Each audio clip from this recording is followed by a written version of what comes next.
Coming up, Freddie Young from Full Moon Reviews is on, and we'll be looking at Silent Night, Deadly Night 2. So just the right thing to kind of get you in the mood for Christmas, right? Or maybe to give you more recommendations, right, for Christmas movies that you can watch.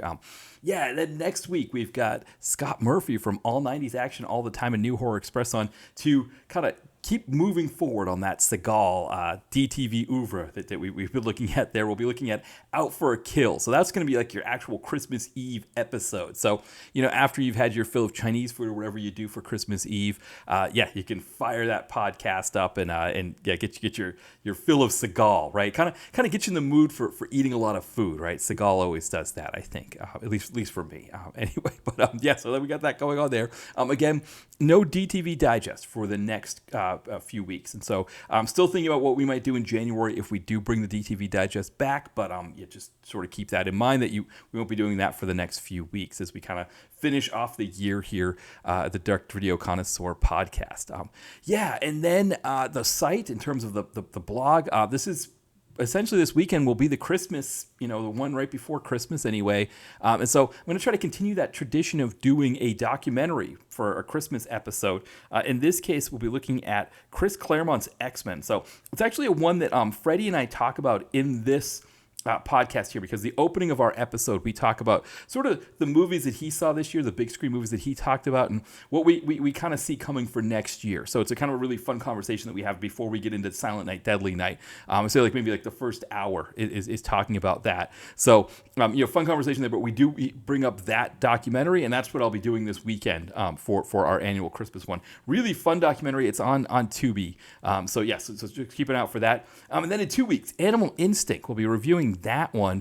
We did it on a podcast episode recently with Mitch from the Video Vacuum, but I'm actually going to be reviewing it on the site here in a couple weeks. That'll probably be our last review of the year, I think.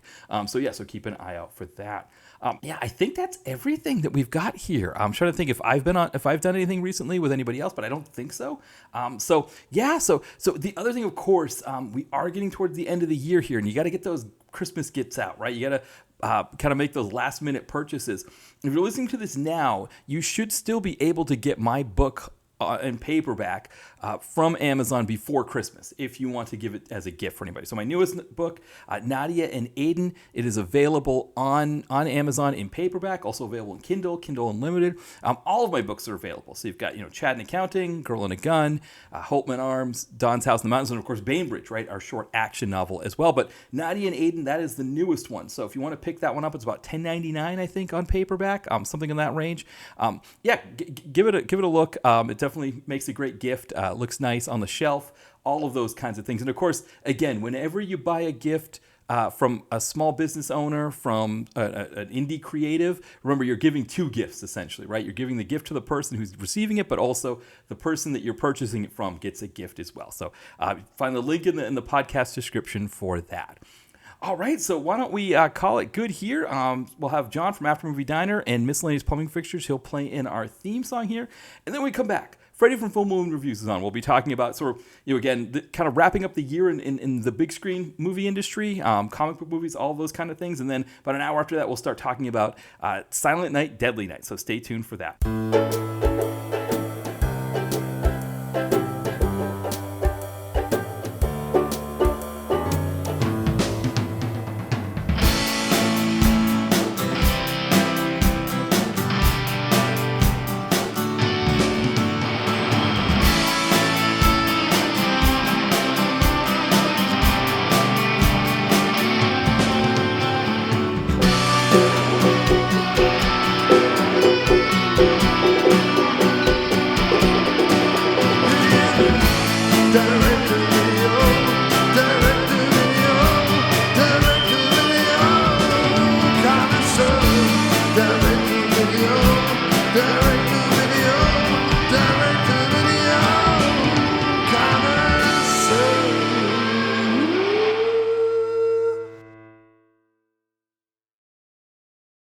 All right, welcome back to the DTVC podcast. As always, this is Matt, and I am joined by a very special guest, Freddie Young from Full Moon Reviews. Welcome back, Freddie.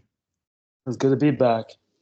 Yeah, and we've got an interesting one here today for sure. So I've been feeling a bit naughty lately. Yeah, exactly. Yes, exactly. Because we talked about Silent Night, Deadly Night, we're going to be talking about Silent Night, Deadly Night 2, but also, I mean, because it's mostly Silent Night, Deadly Night, we'll be talking about Silent Night, Deadly Night some more as well. So, yeah, it'll be a good conversation.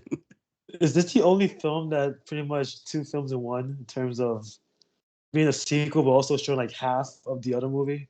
I think so because it's interesting because I was thinking about this because thinking about when you next come on, just thinking of like what we've already you've already we've covered on the site here so far, and like what like a next movie would be, and I was like, I wonder if we should have done a Godfrey Ho movie before this because he's good at splicing two movies together. That's true. Yeah, he's very known for doing like two or three movies in one movie. Right. Well, actually, that's right. You did a Godfrey Ho movie already. It wasn't that kind of Godfrey Ho movie when you did Undefeatable. Yeah, yeah.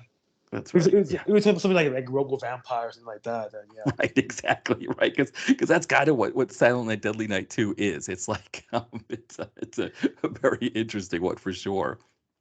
Now, the last time you were on, we were talking about some upcoming comic book movies, which I never made it to see any of them. So I have to confess, I was the Venom one I had planned on. I still needed to see the two movies before it, so that's why I never made it. And I know we've got Craven coming out at some point here, but the Joker Folie à Deux, I think at the time we were talking about it, we were kind of predicting that it wasn't going to do well, and sure enough, it didn't do well.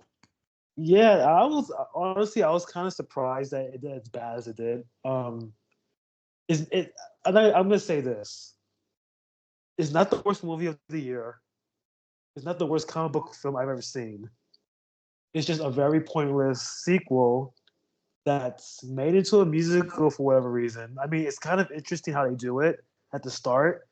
He's taking like these music classes to kind of express his emotions that he can't express outside of that.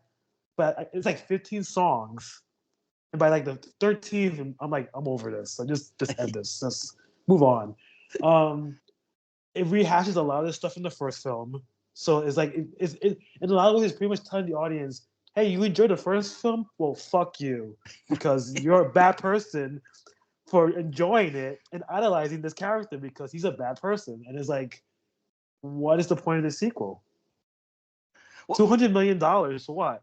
To tell well, us that we suck? well, I have a theory, and let me know if you what you think of this theory. Because again, I haven't seen the movie yet, so I can't say for sure. But Todd Phillips and Joaquin Phoenix didn't want to do this movie, right? They weren't. Todd Phillips didn't plan on doing a sequel, and Joaquin Phoenix, so they had to get paid a lot. Now, all the stuff with David Zaslav with HBO and Warner, and like shelving movies. I mean, he lost the NBA pretty much because the commissioner didn't like him because he was just so much of a jerk. He's just like, fine, Disney and NBC want to pay more money, so we'll just give them the money. And we'd never be able to get Todd Phillips or Joaquin Phoenix to admit to this. But I wonder if maybe when Warner came to them and started pushing the sequel idea, if they were like, hey, let's just light $200 million of their money on fire. I mean, from what I read, supposedly the musical aspect was Joaquin Phoenix's idea. So I'm wondering if maybe there was a joke that he said that and they thought, oh, yeah, he's serious, so let's make it into music. I don't know. I feel like they did a lot of things wrong in that movie. Like Lady Gaga, I just thought was wasted, completely. And she's honestly like the best part of the movie, to be honest with you. But they do nothing with her. And even they made her sing like worse than she usually sings, because obviously Joaquin Phoenix is not a singer, so I guess he didn't want her upstaging him. So it's weird. It's very much mostly the first half is pretty much a prison movie. The second half is pretty much a courtroom drama, and it doesn't really go anywhere. And the ending is just a total slap in the face to people who watch both of these movies. I'm not going to reveal what the ending is. It's out there, I'm sure. But yeah, I was very disappointed. I thought this was the most disappointing movie of the year for me. I just thought this could have been a lot better, considering what the first film was, and it just I don't know. I was insulted. 2 hours, I was insulted. Yeah, well, I mean, the thing that made me first think that this could have been done on purpose, like that they could be trying to just kind of burn $200 million from Warner, was I read somewhere that the tax write-off that Zaslav and HBO or Warner Discovery got for shelving Batgirl was less than this. Like they lost more money Yes. on this than they did on shelving Batgirl. Yeah. Yeah. And so that got me thinking, like, I wonder, and because their reputation is not good right now, and um, because of the things that Zaslav has done since he's taken over, and because the thing is, there's no way Todd Phillips or Joaquin Phoenix could ever admit to this because they'd never get a job in Hollywood again, right? Like no other studio would want to hire somebody who just lit their money on fire like that. Um, but I wonder if like when they get into be like their 80s, like and they're kind of close to passing and they're not making movies anymore, and they don't care. If maybe it'll come out that like, yeah, we did that whole thing on purpose because we just didn't like Zaslav and we didn't even want to make the movie to begin with, so we figured. But to your point, I guess there is still that point that the audience still watches it and gets insulted by that kind of thing, which I Yeah. think is a different idea. I I mean, I understand where you're coming from, but at the same time, I just wondering what the mindset to that is. Like, you're making a movie, might as well try to make it good.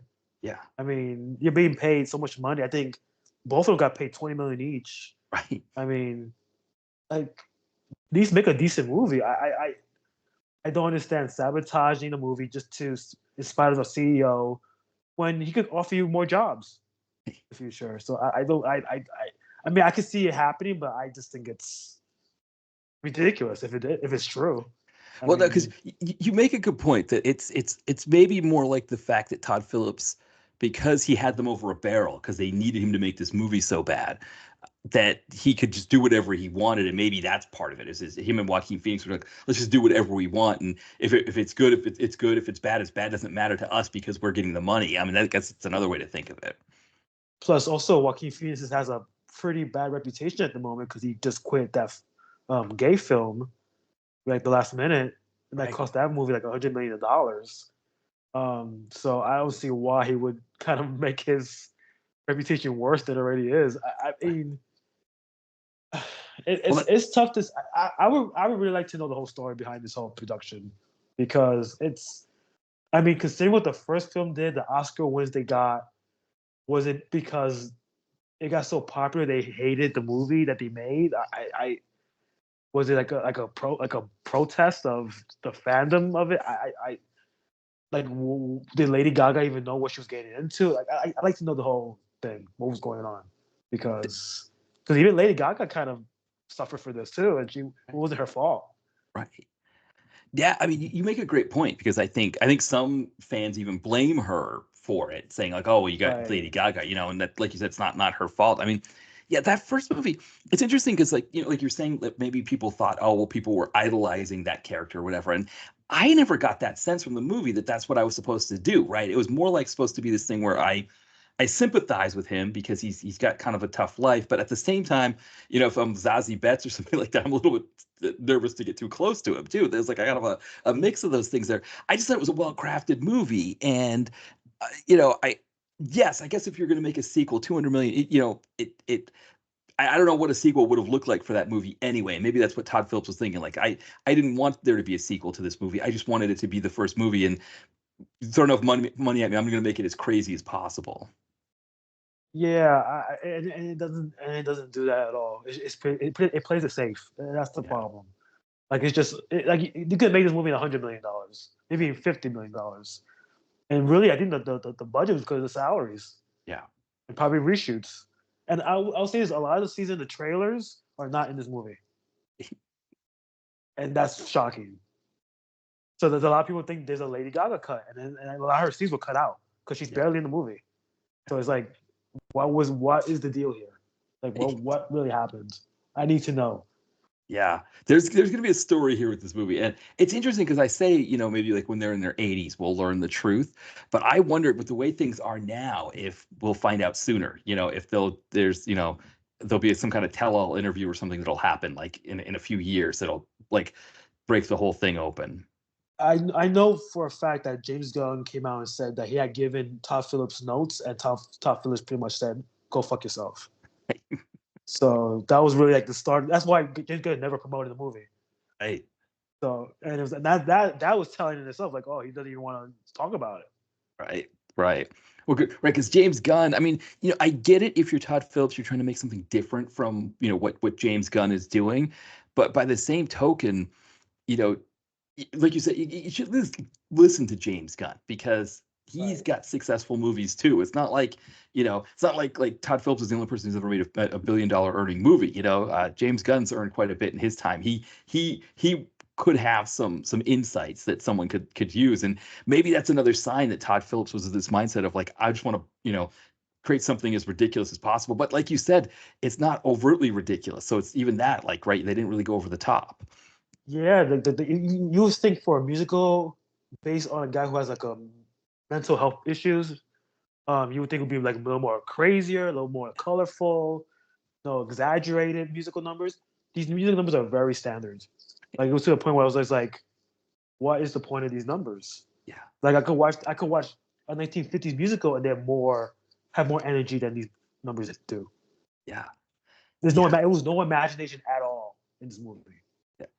It's fascinating. But I guess that's like, what we were talking about when you were on last time back in September before the movie came out, and the buzz was starting to come through, the bad buzz, it's coming from like the Yeah. Venice Film Festival. And it's like, well, who cares about the Venice Film Festival? But people were watching that movie and kind of letting people know like this is what this is, and it's you're not going to like it. And it's almost like that buzz trickled down, and it did even worse, I think, than people thought. Like people had bad expectations for like the numbers it was going to do. It did even worse than that. Yeah, I think it lost $200 million for the studio, which Yeah. is for a studio that's in debt. That's not great. No. And I And and I go like, you got rid of Batgirl, which probably was a better movie, to be honest right. with you, and you released this. So Right. I don't know Yeah. what to say. No. I don't know what to say. No. It's an interesting thing because like right now with the kind of theater where like Wicked was doing well, and then it's like Moana almost kind of, I think, kind of swept in and kind of sort of is doing even better. It's like Disney, for the one that was like everybody's kind of giving Disney a hard time for different things.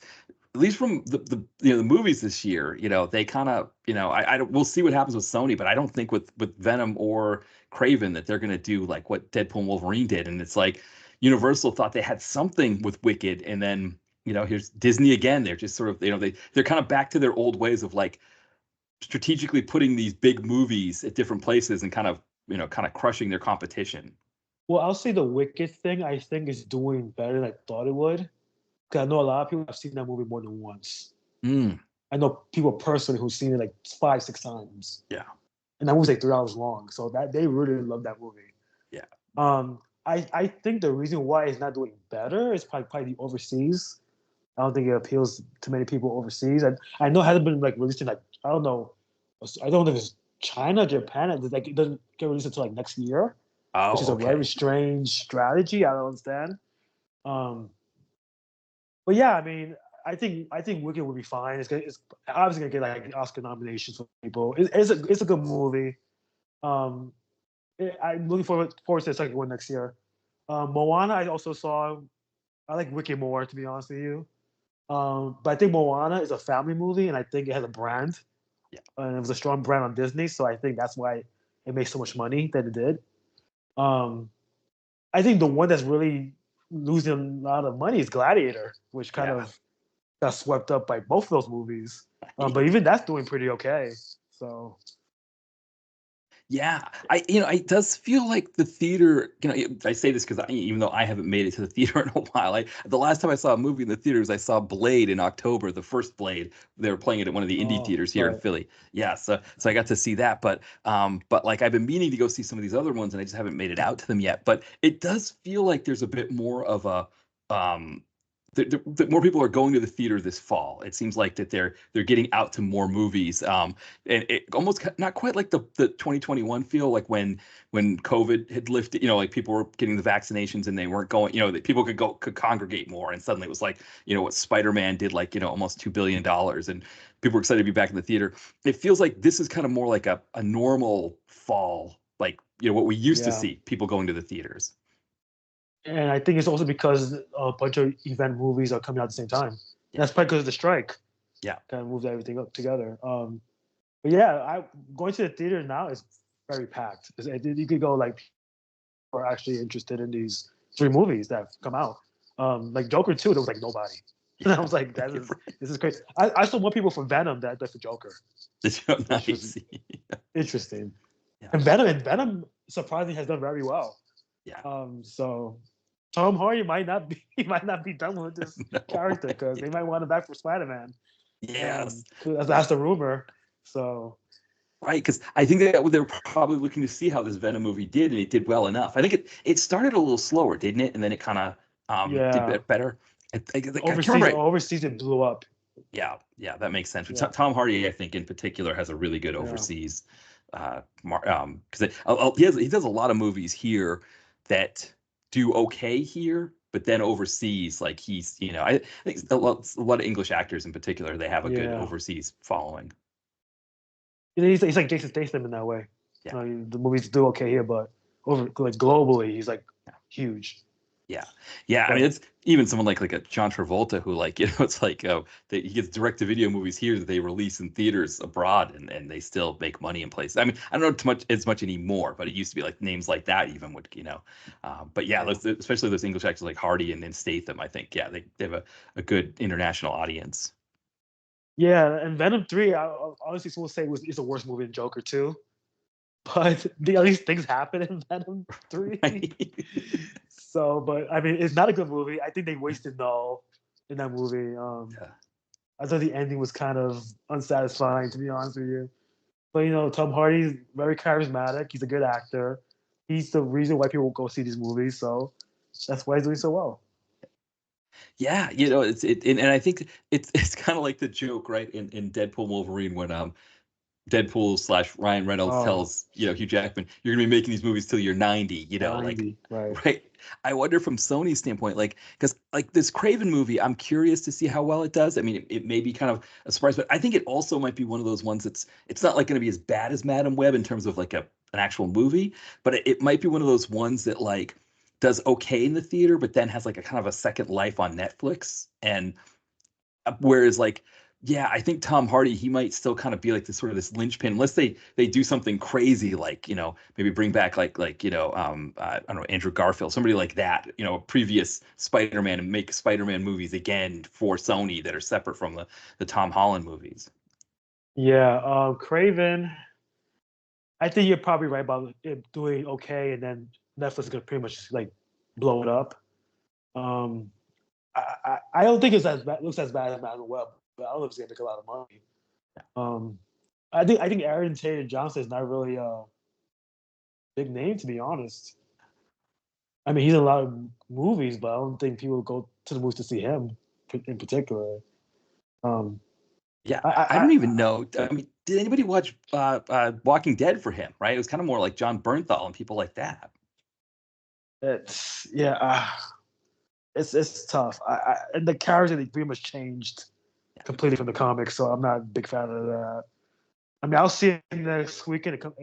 Well, as we're recording, it comes out the weekend after. But it's like, yeah, I'm not all that excited for it. But I'll watch it. I mean, I'll give it a shot.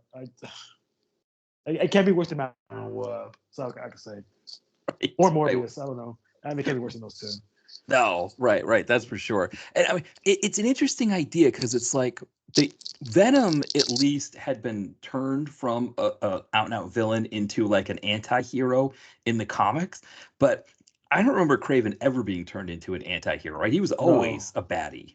he was always the villain. Yeah, Yeah. and he didn't have powers like a lion or whatever they gave him in this movie. I don't know what the hell's going on.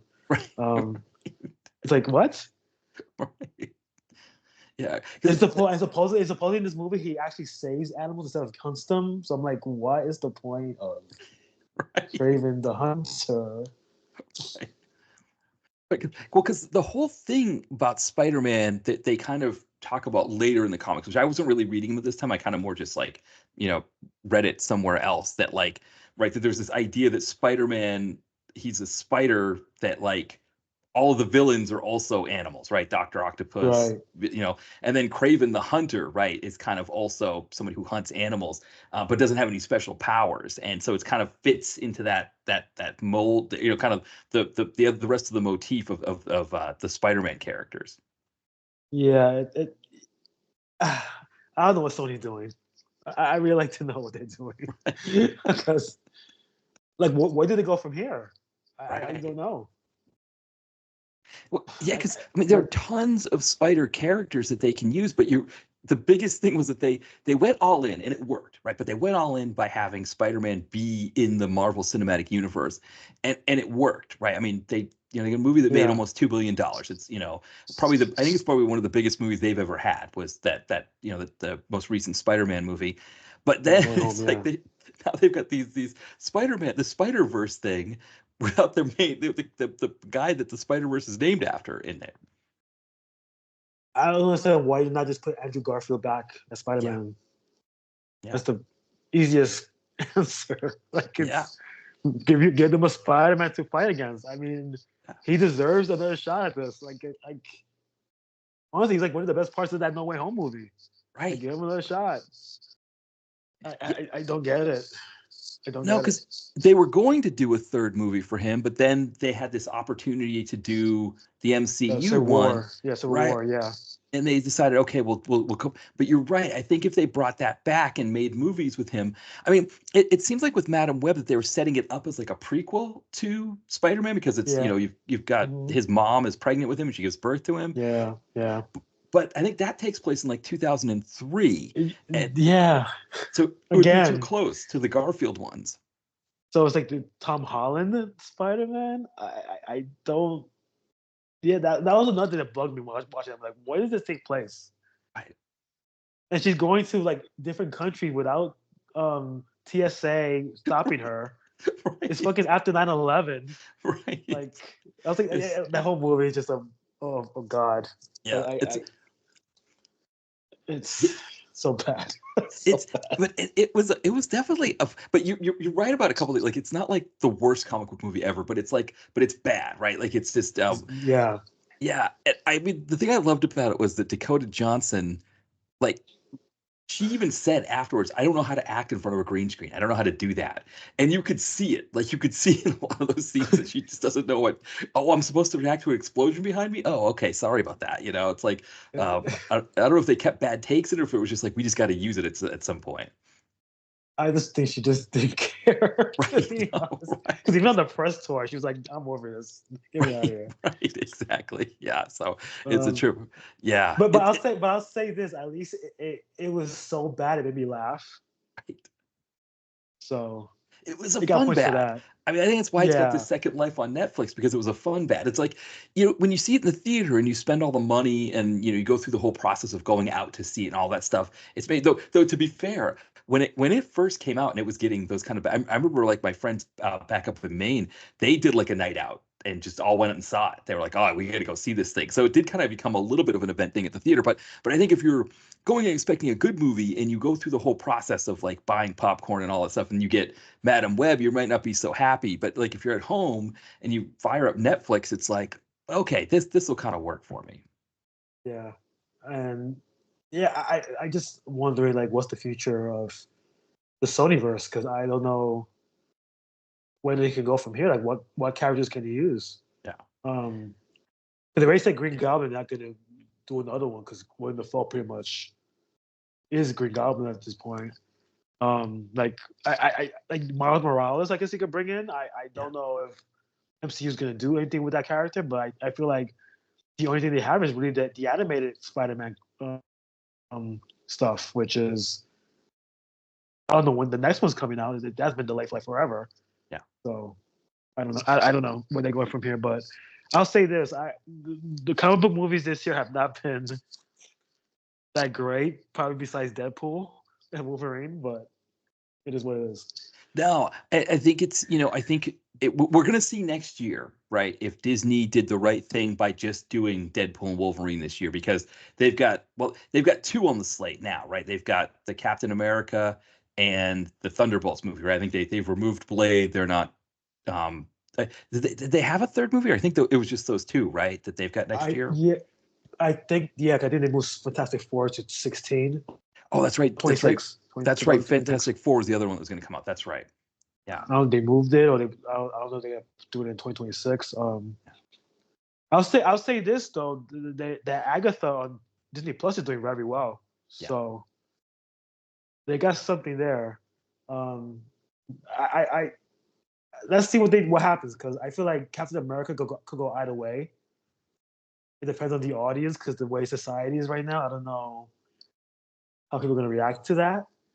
Um, Thunderbolts I could see being a pretty big hit, depending on how it plays out. Yeah. Um, and that's the first summer movie of 2025, so I think it's gonna do pretty okay. Yeah, I could see Thunderbolts, depending on what they do with that movie in terms of, because I think the big thing about Deadpool and Wolverine was that, it was highly anticipated, but then it paid off. So it was like Yeah. the first wave of people that were going to it were like, yeah, you got to see this movie. I don't want to tell you anything about it, just go see it. But also too, like that's the first movie I remember in a long time where I was like, I need to see this soon because I'm hearing people on the street talk about it and they're giving things away. It's like Hmm. I need to get this movie in. 'Cause I saw it like a week earlier than I planned on it just because of that. And I don't know that Thunderbolts will be quite that level, but I wonder if maybe they No. have like some things kind of hidden in there that will make people, kind of get it some buzz and get people to go see it. Well, if it's supposed to be like the Suicide Squad from Marvel, I can see actual characters dying. And that Yeah. could be the spoilers in itself. Yeah, I don't think there's an event movie like that in 2025. I don't know what they're gonna do with Superman. I don't know if that's gonna be a big event like Deadpool Wolverine. I don't know, but yeah, I feel like Deadpool Wolverine is probably the last big one until maybe Doomsday with Robert Downey Jr. back. Yeah. So Yeah, that one. It's funny because I was talking with a director from Australia, Nathan Hill, when we were talking about some of his movies, and he was saying how like, it's great that they brought Robert Downey Jr. back, but it'd be nice if they let somebody else play the part or something. But I think from Marvel, from Disney and Marvel standpoint, they didn't know how big Deadpool and Wolverine was going to be. They didn't know it was going to be quite the level that it was. They were hoping it would. Um, but I think they were like, we need another event kind of thing, and we don't really have anything on the calendar. But like you said, I think that's going to be the thing that brings like all the fans from like the late 2000s, early 2010s that were big Marvel fans who made it all the way through like Infinity War, but then, they were getting older, these kids that were born like kind of the mid to late 80s who, by the time the pandemic hits, they're married, they've got kids, and it's like, okay, well, how many movies can I go see in a year? So it's like last year it was like, we'll see the Guardians of the Galaxy movie because we all like that movie, but we're not really going to go see Ant-Man. We're not going to go see, the Marvels. I think they right. were thinking, bringing Robert Downey Jr. back as Doctor Doom, that's the thing that's going to get them to the theater no matter what. Like they're all going to make sure that's the movie they go see. And that's gonna set up something big because why would you hire that actor who was as big as Tony Stark was like an icon Yeah. as a villain, and he's supposed to be a different Tony Stark. I don't Right. know how this is gonna play out. So that's right there is interesting. Yeah. Like where's this going? Yeah. And they already announced that the X-Men are gonna be introduced during these movies. So it's like okay, so we're getting somewhere. Yeah. And Yeah. that's really gonna save the MCU is gonna be the X-Men. Yes, yeah. It's funny because when we were collecting in the 80s into the early 90s, the X-Men were Marvel. Yeah, they were the Yeah, big, them and Spider-Man, they were the biggest things in Marvel. And I yeah. mean, the market gets saturated, I think, like, because it was like, Jim Lee gets his own book, and then you've Mm-hmm. got New Mutants that comes X-Force, X-Men, Of X-Factor. course, It was right. like, Yeah. yeah, it got pretty big there at a point there. But in the 80s, that was the book, Uncanny X-Men. And throughout that period, the mutants were the big ones. But then it was like when Marvel was portioning off their properties and Fox got the X-Men, when Disney bought Marvel, they were like, well, screw the X-Men, right? Because we don't want to give Fox anything. We don't want them to have any Right. any wins. So that's when they started diminishing. It's when that all the mutants lost their powers in the comics, all that kind of stuff, and they were trying to That's promote the, that's the let Avengers. the humans. Let's make them the big group, Yes. and that didn't work out. Yeah, yeah, because the mutants, what Chris Claremont did with them. There's a documentary on Tubi. It's really good about Chris Claremont's X Men. Yeah, I seen it. Yeah, Yes, yeah, it's really, yeah. It's for people yeah. listening. You should definitely check that out because it really puts it all in context. But what he does with the X Men and kind of and not just him but the creative team that he was working with, what they do in creating the X Men, it just becomes such a fantastic thing, and it's not something that really could ever really be replicated. And I think Disney tried to find their own ways to replicate it, but you really can't recreate what Claremont did. You can only just kind of build off of it. Yeah, he's really the reason why that franchise is so successful, and they kind of treated him like crap Yeah. towards the end. The Jim Lee thing that was kind of messed up, but Yeah, yeah, the stories I love from X-Men are pretty much from him. yeah, The Dark Phoenix saga, Days of Future Past, Mutant Massacre, that stuff like that. I love that. I still love that stuff today, yeah, and I wish and I'd love to see it recreated live action. I mean, they tried Dark Phoenix twice. yeah, Um, I like to see it try to do it again. That's the yes, third time's the charm, maybe. I don't know, yes, but you gotta build that up. You gotta build that up like a multiple movies. yeah. So I don't know what they're gonna do. I did hear they're gonna do a Gambit movie. I think that's coming out. The Channing Tatum won people over. I think it finally happened. Um, they're doing the Black Panther 3. And I think Storm might be in that. So I mean they're playing it smart in terms of the live action stuff. Yeah. So let's see what they do. I guess Hugh Jackman will be in Secret Wars. Um, I mean, what else he's gonna do? Right, 90. He's gonna be played till he's 90, like you said. So right, exactly.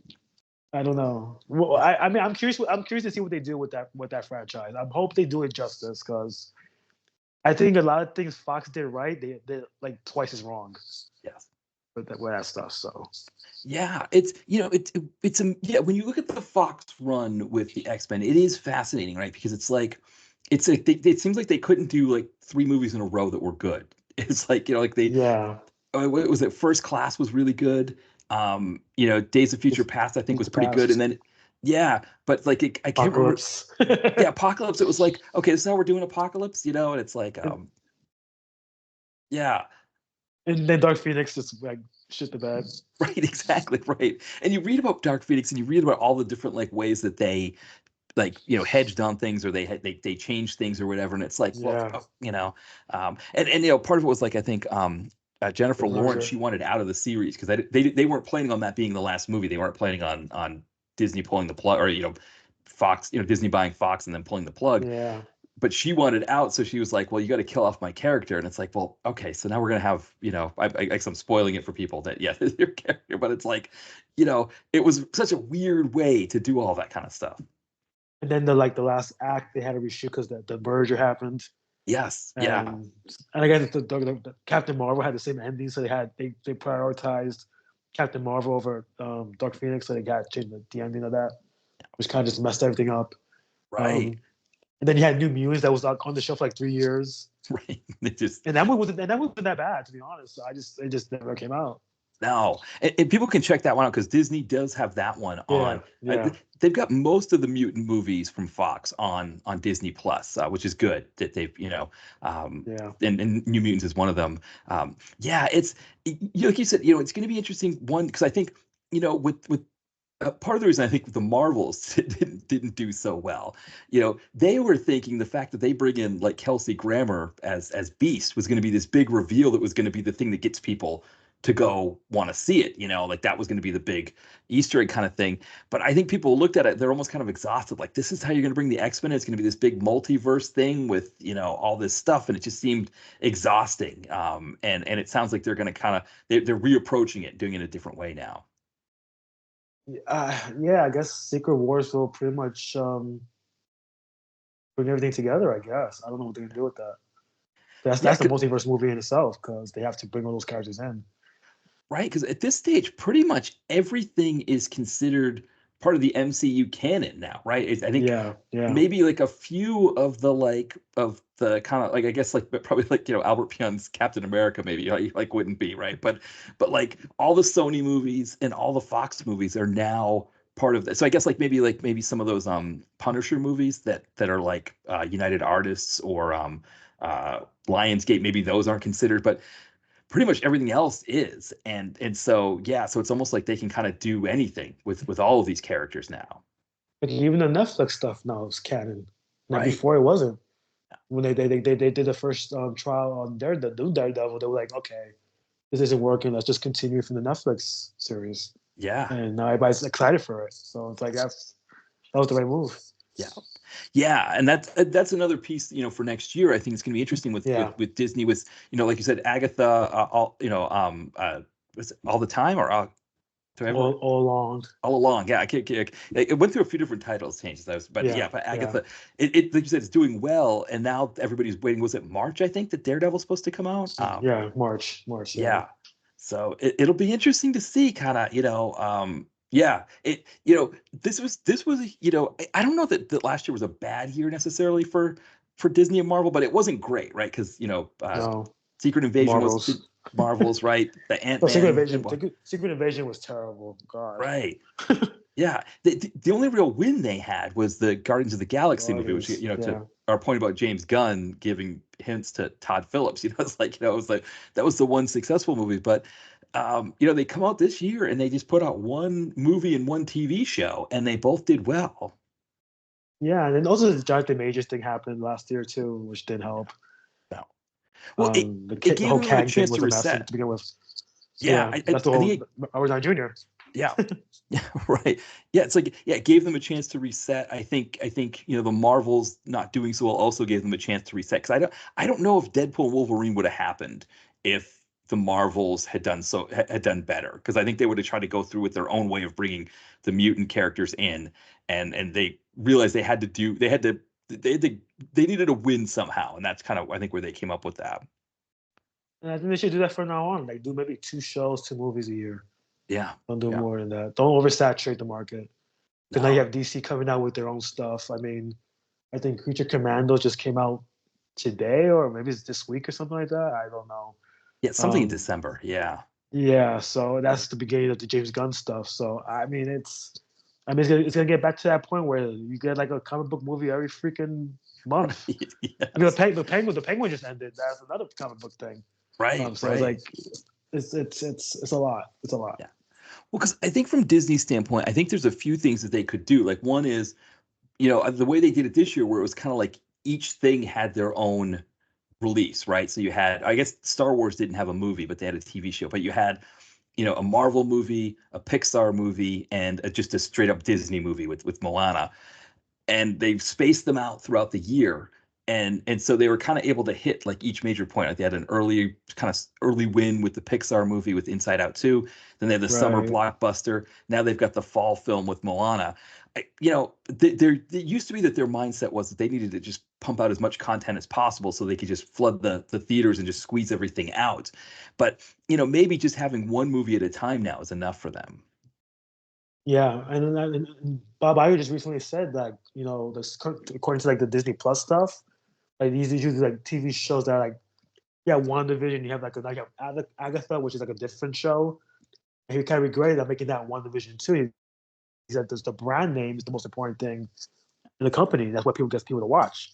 Yeah. So now I think they're gonna do like a Wiccan show based of Agatha, and then like, no, let's just make it Agatha season 2. Yeah. That people know the brand, know the Yeah. characters, and that's just people are gonna go watch it. And that's what I think.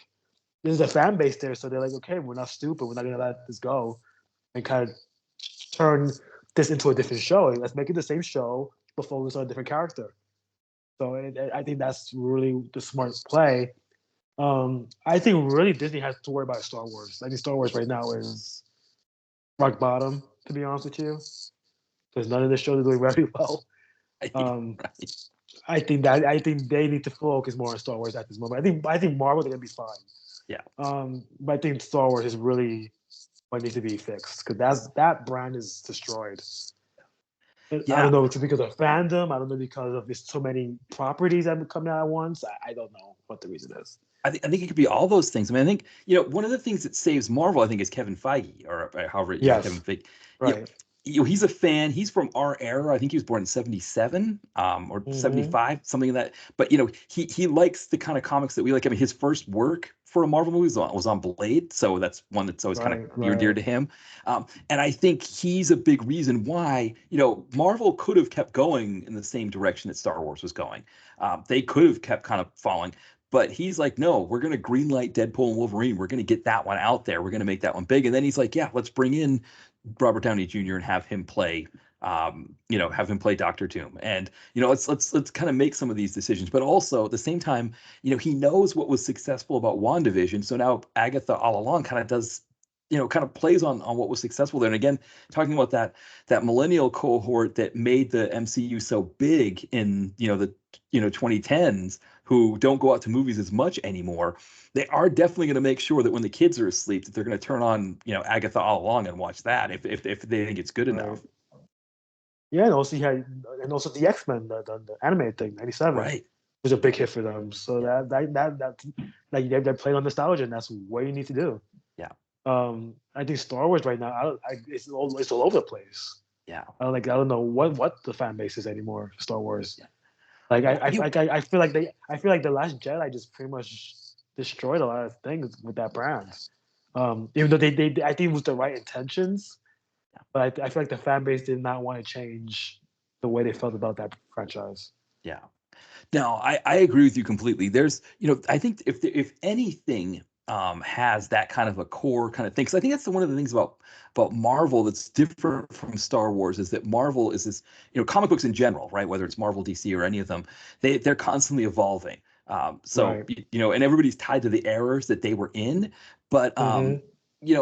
but it's still something that's kind of like because it's evolving, you can kind of see it in different ways. I think the other thing too is that we grew up with comics where the adaptations weren't good, so now that the adaptations look good, it's something different.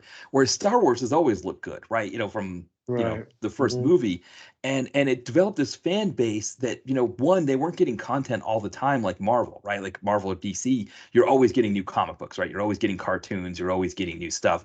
Whereas Star Wars, it was like they were waiting all this time for a movie. Then they get the Phantom Menace, and it's like, oh, that's what we're getting. After waiting like 16 years to get out, that's what it is. And then and they want. I think they're just they want something that matches those three. I mean, I think The Mandalorian for me, comes close to those first It's three the movies. closest. Yeah. Yeah. Yeah. Yeah. But that's what they're looking for. And whereas I think with Marvel, again, I think having Kevin Feige there where he's like able to say, I know I'm a fan myself. I know what I want as a fan. And so he can catch mistakes a little bit better, I think. Yes, there still have some misses. There's still misses, that have happened. But I don't think they're ever going to have, as long as he's there and he's a part of it, I don't think they're ever going to have multiple misses like that. I think like the year they had a couple of years ago, or last year, I guess it was last year, 2023. Um, they're not going to have a lot of those years, but Star Wars definitely could. Yeah, I totally agree with that. And I think a lot of the reason why, like you said, the Mandalorian did so well, because it had characters that people knew and people cared about. I think that's why Ahsoka did so well, because Clone Wars, I mean, a lot of fans of that cartoon. Um, Even the Boba Fett, I think, did all right. Yeah, That show. If I never got a second season, that's shocking to me. But I think that's what the Mandalorian's getting his own movie. I think it's because the fan base is there. I think that movie's gonna do well.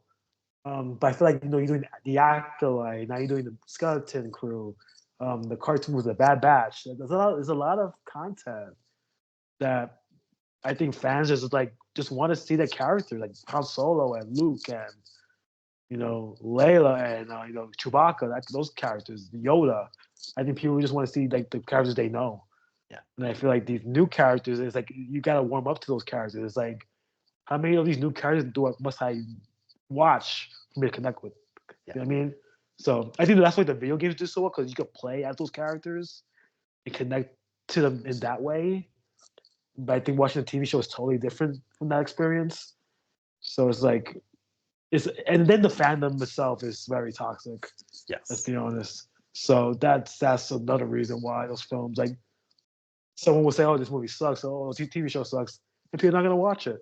right, That's the end of that. So, yeah. um, and I feel like Marvel can kind of get away from that. Besides the Marvels, which unfortunately suffer from that, but I think everything else, I think they can kind of like brush that off and still kind of be successful in a way. So Yeah, and I think it's because and maybe coming back to Chris Claremont, I think a lot of fans kind of came up with Chris Claremont's X-Men. yeah, And so if you're coming up with Chris Claremont's X-Men in the 80s as opposed to, the three Star Wars movies at the end of the, you know, 70s into the early 80s, Chris Claremont's X-Men is very female centric, very hmm diverse, with the team, but right, in that documentary, he talks about, he says, like, if I make a character, I think, can this character be a woman? That's his first thought when he makes the character. Right. And Right.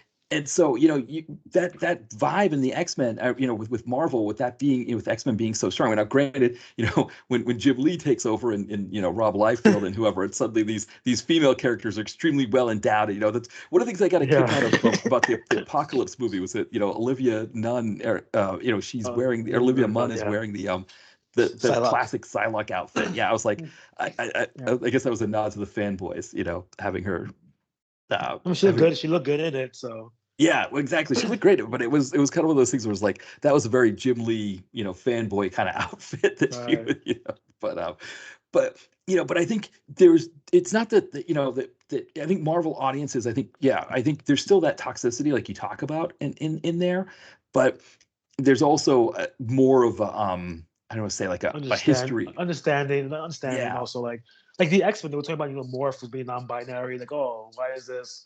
He's like he's yeah, crush on Wolverine, but people accepted it because that's part of the character. They didn't yeah, force it like people said, oh, you gotta call him this or you gotta call he's this way. He's like, no, he's a human being that was in love with like his teammate, and he happens to be they them because he's a shapeshifter. yeah. He could be a woman, he could be a man. Like he doesn't identify with a gender. So it's like, so people, I think at the beginning people were mad about it, but as the show went along, people were like, oh, we accept it Yeah. because it's not like an agenda. It's oh, this is his character. Right, right. Yeah, because that's what it was like growing up in the '80s, right? You had Yeah. a lot of male stars that wore makeup, female stars that wore Hmm. buzz cuts and everything. I remember the term was androgynous then, but it was That's like one of right. those things where you didn't think anything of it. Like if Pete Burns from Dead or Alive is Yeah. dressing up, like it was like, okay, fine, or Boy That's who George. he is. That's who he Right. is. Yeah. Yeah, and I think that's part of it. Because I said that to some of my friends who kind of are like, oh, everything is so, I don't woke is the right term, but they just like, oh, Yeah. everything is like getting pushed or agenda or whatever. And I'm like, we grew up in the '80s. It was all, I mean, you think of Boy George, and like, I guess you're right. I guess I feel like it's, they again, like you said, they kind of feel like it's like a pandering or an agenda kind of thing. But it's kind of funny. 'Cause, but I think that's true, that like, you know like Star Trek, I think, is another fandom like that. That like they Hmm. can have, there still is that toxicity, but there's also more of an acceptance of like, okay, yeah, Yeah. we're gonna have a black captain. If that's this Right. woman, she should be the captain.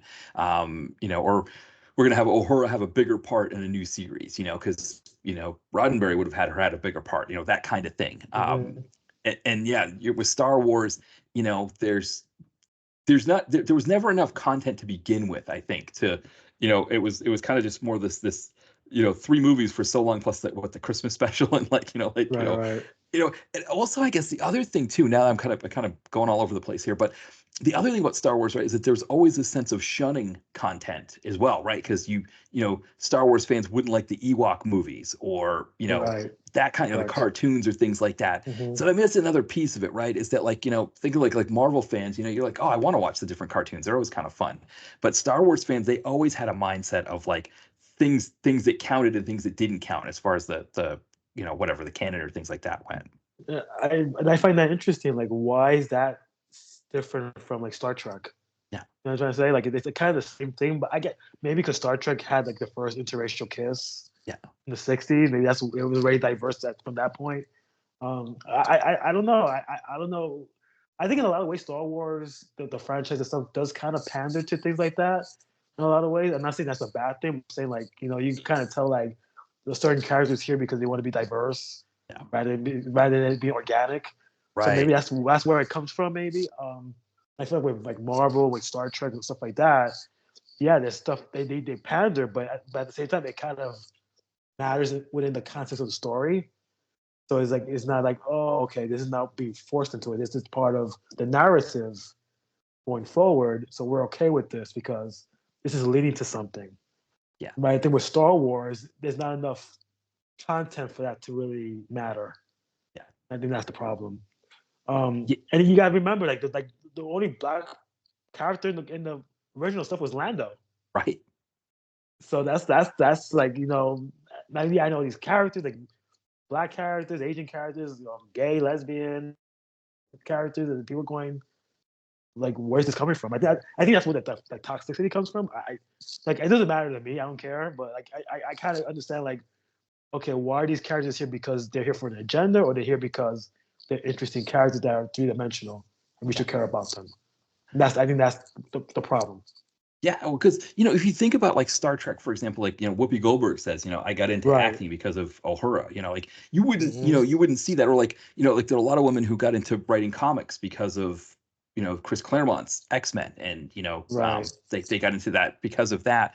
And so yeah, Star Wars, like you said, you've got Lando, Lando, either him or Admiral Akbar were my favorite characters from the comics, but the other thing about Star Trek compared to Star Wars is that, you think of your main characters in Star Wars, right? They're humans and they're white. Right. Leia's a woman, but she's still kind of, she's helping out and doing something. She gives like kind of a bigger part, even these like these most recent three movies. But like, Star Hmm. Trek, Kirk was supposed to be the big star, but it ends up being Spock, right? He ends up being the most Right. popular character, and he's an alien. He's got his his pointed ears and his eyebrows, and that was kind of a new thing at that time, that the star of the show, even though he wasn't meant to be the star, but the star would be the alien.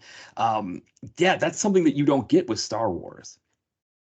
Even like the next generation, you Picard is obviously the captain, but you have Worf, you have Data, you know, these are characters that are not, human or like human looking, but they're like the most popular characters because they stand out and they have no, and that's not even like part of the character. The characters are totally different from how they look.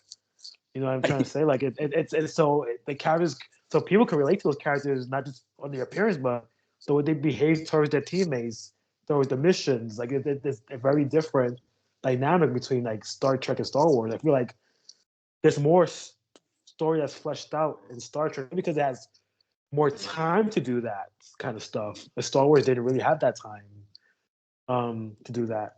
I think they're doing it now, but I think it's kind of too late because now fans already have this predisposed notion in their heads like this is what Star Wars needs to be, and anything different is wrong. Well, Star Yeah, Trek had like 5, 6 different seasons and movies for people to go, okay, these characters are okay because we're established that these are different aliens, different planets, different languages. There's robots here. The female characters are strong in Star Trek, so that's acceptable. But Star Wars is totally different. yeah, no, that's a great point, because it's like if you're coming to Star Trek, and whether you're an old fan, right? Again, that's a very diverse fandom there. But then if you're a new fan for like Next Generation in the late '80s, early '90s, same thing, right? You're getting, you're seeing diversity within the cast. You're seeing a lot of different voices, and it's all, like you said, it's all organic. But you kind of Yeah, know that that's what you're watching. That's what you're, and so that's what you expect from Star Trek, right? It's almost like right. with Star Trek, if you're complaining about those kinds of things, it's like, well, you know, you know, You're missing the point. right, right, exactly. Whereas Star Wars, like you said, yeah, it's like, unless it's someone like you said, like Ahsoka, where you're like, okay, Rosario Dawson is perfect to play her. I think, Hmm. for fans of Star Wars going back, right, like they're not, you know. Lucas wasn't like adding this whole all this diversity and all this stuff. I think, and of course, I guess like the big thing right was with Phantom Menace, right? Was that Jar Jar was supposed to sound like he was from the Caribbean or something, and so Right. and it's like even that, it's like fans hated it, but it's like, even is that even like a good thing, right? That the way that he's depicting all of that. So Plus, I think a lot of the Star Wars stuff was based on like on books and comic books, and a lot of people didn't read those stuff. right, They're not aware of those different stories and different characters. So that's another problem. yeah, And I feel like those things need to be more available for those fans to understand like why these characters are the way they are. But I mean, I think all fandom is toxic in some way, but I feel like Star Wars is probably the most toxic I've seen because yeah, there's like any different thing that happens is like, okay, this is bad. And right. it's like, just give it a chance, see what happens. No. This, No, no, why they do it this way? You can't do it that. That's just no, Star Wars. What are you talking about? and this could create kind of a death spiral kind of thing, because they want to try to branch out and get more younger fans. Right. But if they're constantly pandering to their old fans, and making the content strictly for their old fans, they'll have trouble getting those new fans. And Star Trek is kind of in a similar thing because they don't have a lot of newer fans. They don't have a lot of younger fans. They've tried to find different ways to appeal to younger fans, what ends up happening is it's older fans come back to it and find it. But and it'd be interesting because Marvel, I think the one thing that Marvel did with this Deadpool and Wolverine movie that was also smart, I saw younger people at Blade that I don't know if they necessarily would have gone to see Blade if they, Deadpool and Wolverine hadn't come out. So I think that's another way too that maybe Marvel is doing a better job of is getting younger fans to, getting new generations to come and watch their stuff. And that's because they're not oversaturating those characters, so people like missing those characters after like 20, 25 years. Like, okay, oh, it's Blade. Oh, whoa, okay. I haven't watched Blade in a while. Let me go watch that. Yeah. There's a joke about Ryan Reynolds and Wesley Snipes not getting along. Oh, Blade Trinity. Let me watch that. Why did that happen? Like, right. that's such a smart way of doing that. Like, it's like I got to give credit to Ryan Reynolds because he's such a business genius, and I don't think people give him enough credit for that. Like he knows what he's doing. Yeah, and he knows how to get people to watch. And he's like, look at the Channing Tatum thing. Like no one wanted him as Gambit, but now everybody wants him as Gambit. Right. That was so smart. It was perfect. It was perfect. And I mean, you look at the progression of those Deadpool movies. He does the first one, and Fox is like, I don't know if we want to give you enough money for different things. Like he wanted Wolverine in that first movie, and Fox is like, well, we don't want to give you the extra $10 million it's going to cost to pay Hugh Jackman to be in that movie. And it's like, wow, why not? Because Deadpool ends up being like the most successful of their movies to that point. And then Deadpool 2 comes out, they spend I think another 20 or 40 million on it, and it ends up being the most successful to that point. And it's like, out of the Fox, comic book movies, those were their two best, were those two Deadpool movies. And Kevin Feige, I think, is smart to say like, okay, you know what? Let's, Reynolds knows what he's, like you said, Reynolds knows what he's doing here. Let's give him a little, I guess Reynolds said he didn't want as much money as they wanted to give him because he said that the limited budget made him more creative. Maybe, to Todd Phillips's point too there about having too big of a budget. But, he just, hits it out of the park. And I think, again, revives, that along with Agatha All Along. It kind of, revives things after kind of a rougher year the year before. And so, but yeah, and I think it kind of makes the point too that, hopefully in a couple of years, we'll see Ryan Reynolds back, and he'll do another Deadpool movie, whether it's in that universe that he's in or if he's going to be a part of, the other Marvel characters. Well, I think he said he's going to be in Secret Wars, so that's going to be the next one. But he did say he wants to do another one. Yeah. So I forget what character he wanted to be in it. I don't remember what character he wanted. Yeah. I think. Oh no, he wanted Spider-Man. I think he said. Yeah.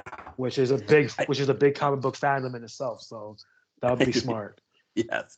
I mean, that would be amazing. Those two, because that's the thing, right? Is that Rob Liefeld said he created Deadpool because he was told you can't use Spider-Man. And so he created his own Spider-Man as Deadpool. And so, having those two in the movie together, I think would be the one. And the question is, which one do we get, right? Do we get Holland? Do we get Garfield? Do we get Maguire? It'll probably be Holland. I think Holland's interested in doing it, he said. Oh, is he? Oh, so that would be perfect. Yeah. So, I mean, I think it's going to be an interesting year next year when we see, with these different properties and how things turn out because like I said, Disney obviously was the big winner this year, but I think like to your point, Wicked has done well. The Venom did pretty good, and so it's kind of overall, it's not a bad year for movies. It's not. It started off as a bad year, right? It was one of those things where it was like, I think everybody had their articles fired up when Furiosa and Fall Guy did bad, and they sent the articles out, and then suddenly Inside Out 2 was doing well, and now it's like, we're at the end of the year here. I think the story will probably be more successes than failures. Yeah, like Twisters did well, surprisingly. Alien Romulus did pretty good.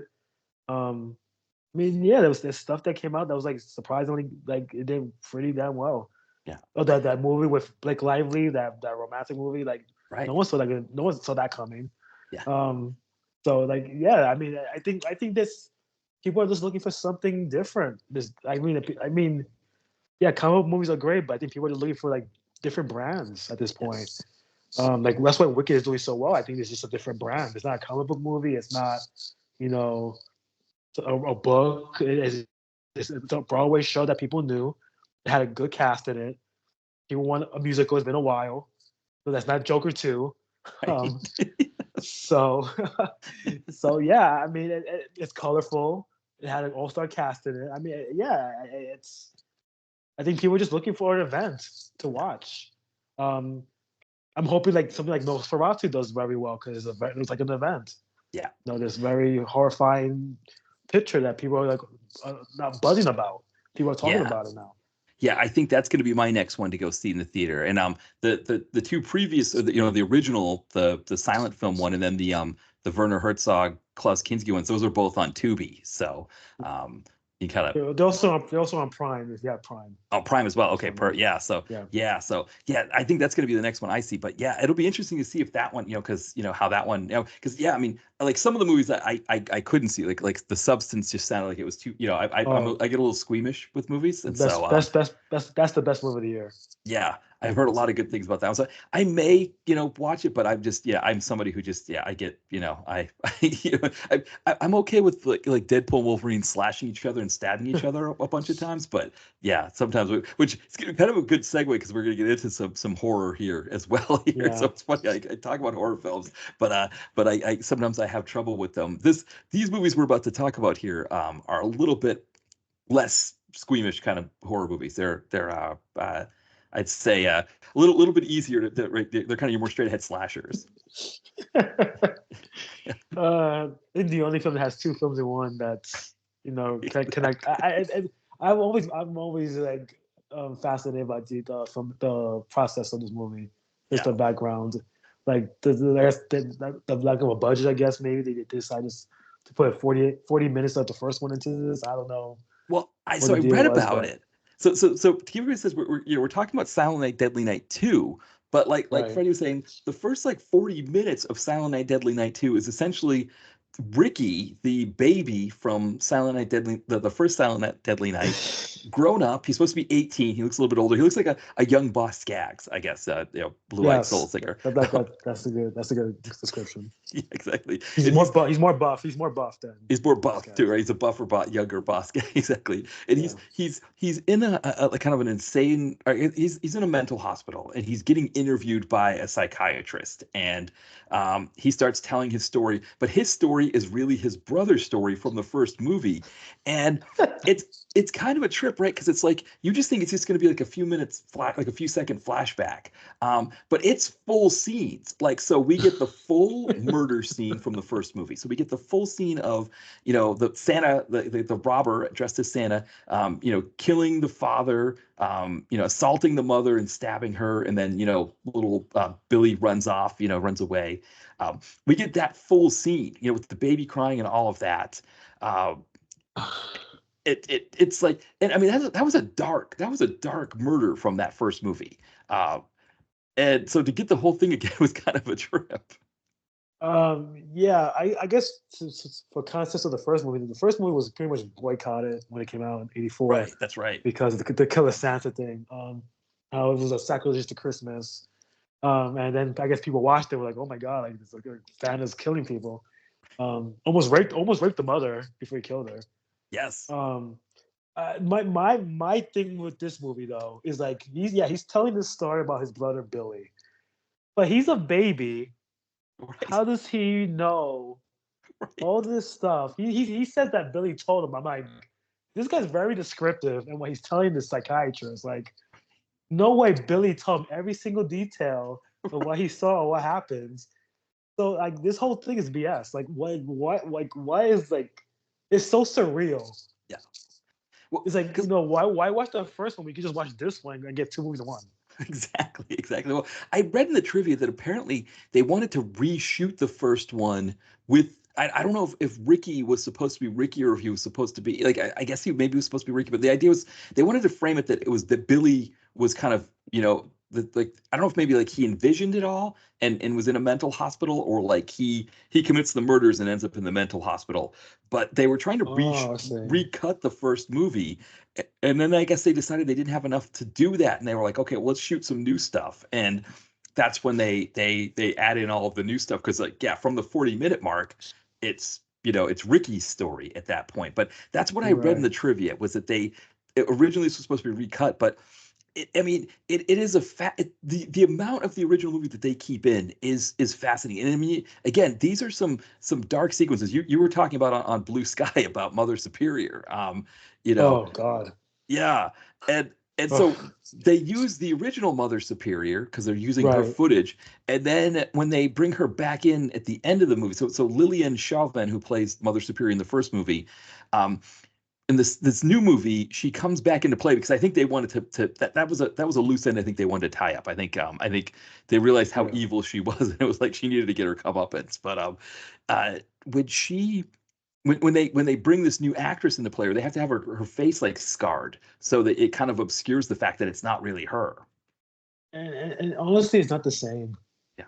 You know what I mean, it's a different actress. It's not the Yeah. same. Like I don't feel satisfied when it happens in this movie. No. Like it's not, it's like Yeah. and we'll get to it, but it's like it's like yeah. I mean, I'm glad the character's gone, but like it's not the same feeling No. I would have had in the first one where if he had gotten her. Like she's such a horrible character. Yes. Um, every time I watch this movie every year, I get angry just watching this woman. Yeah. She's such a good actress and in this role that I'm Yes. like, if I see her in the street, I'd be like, you fucking bitch.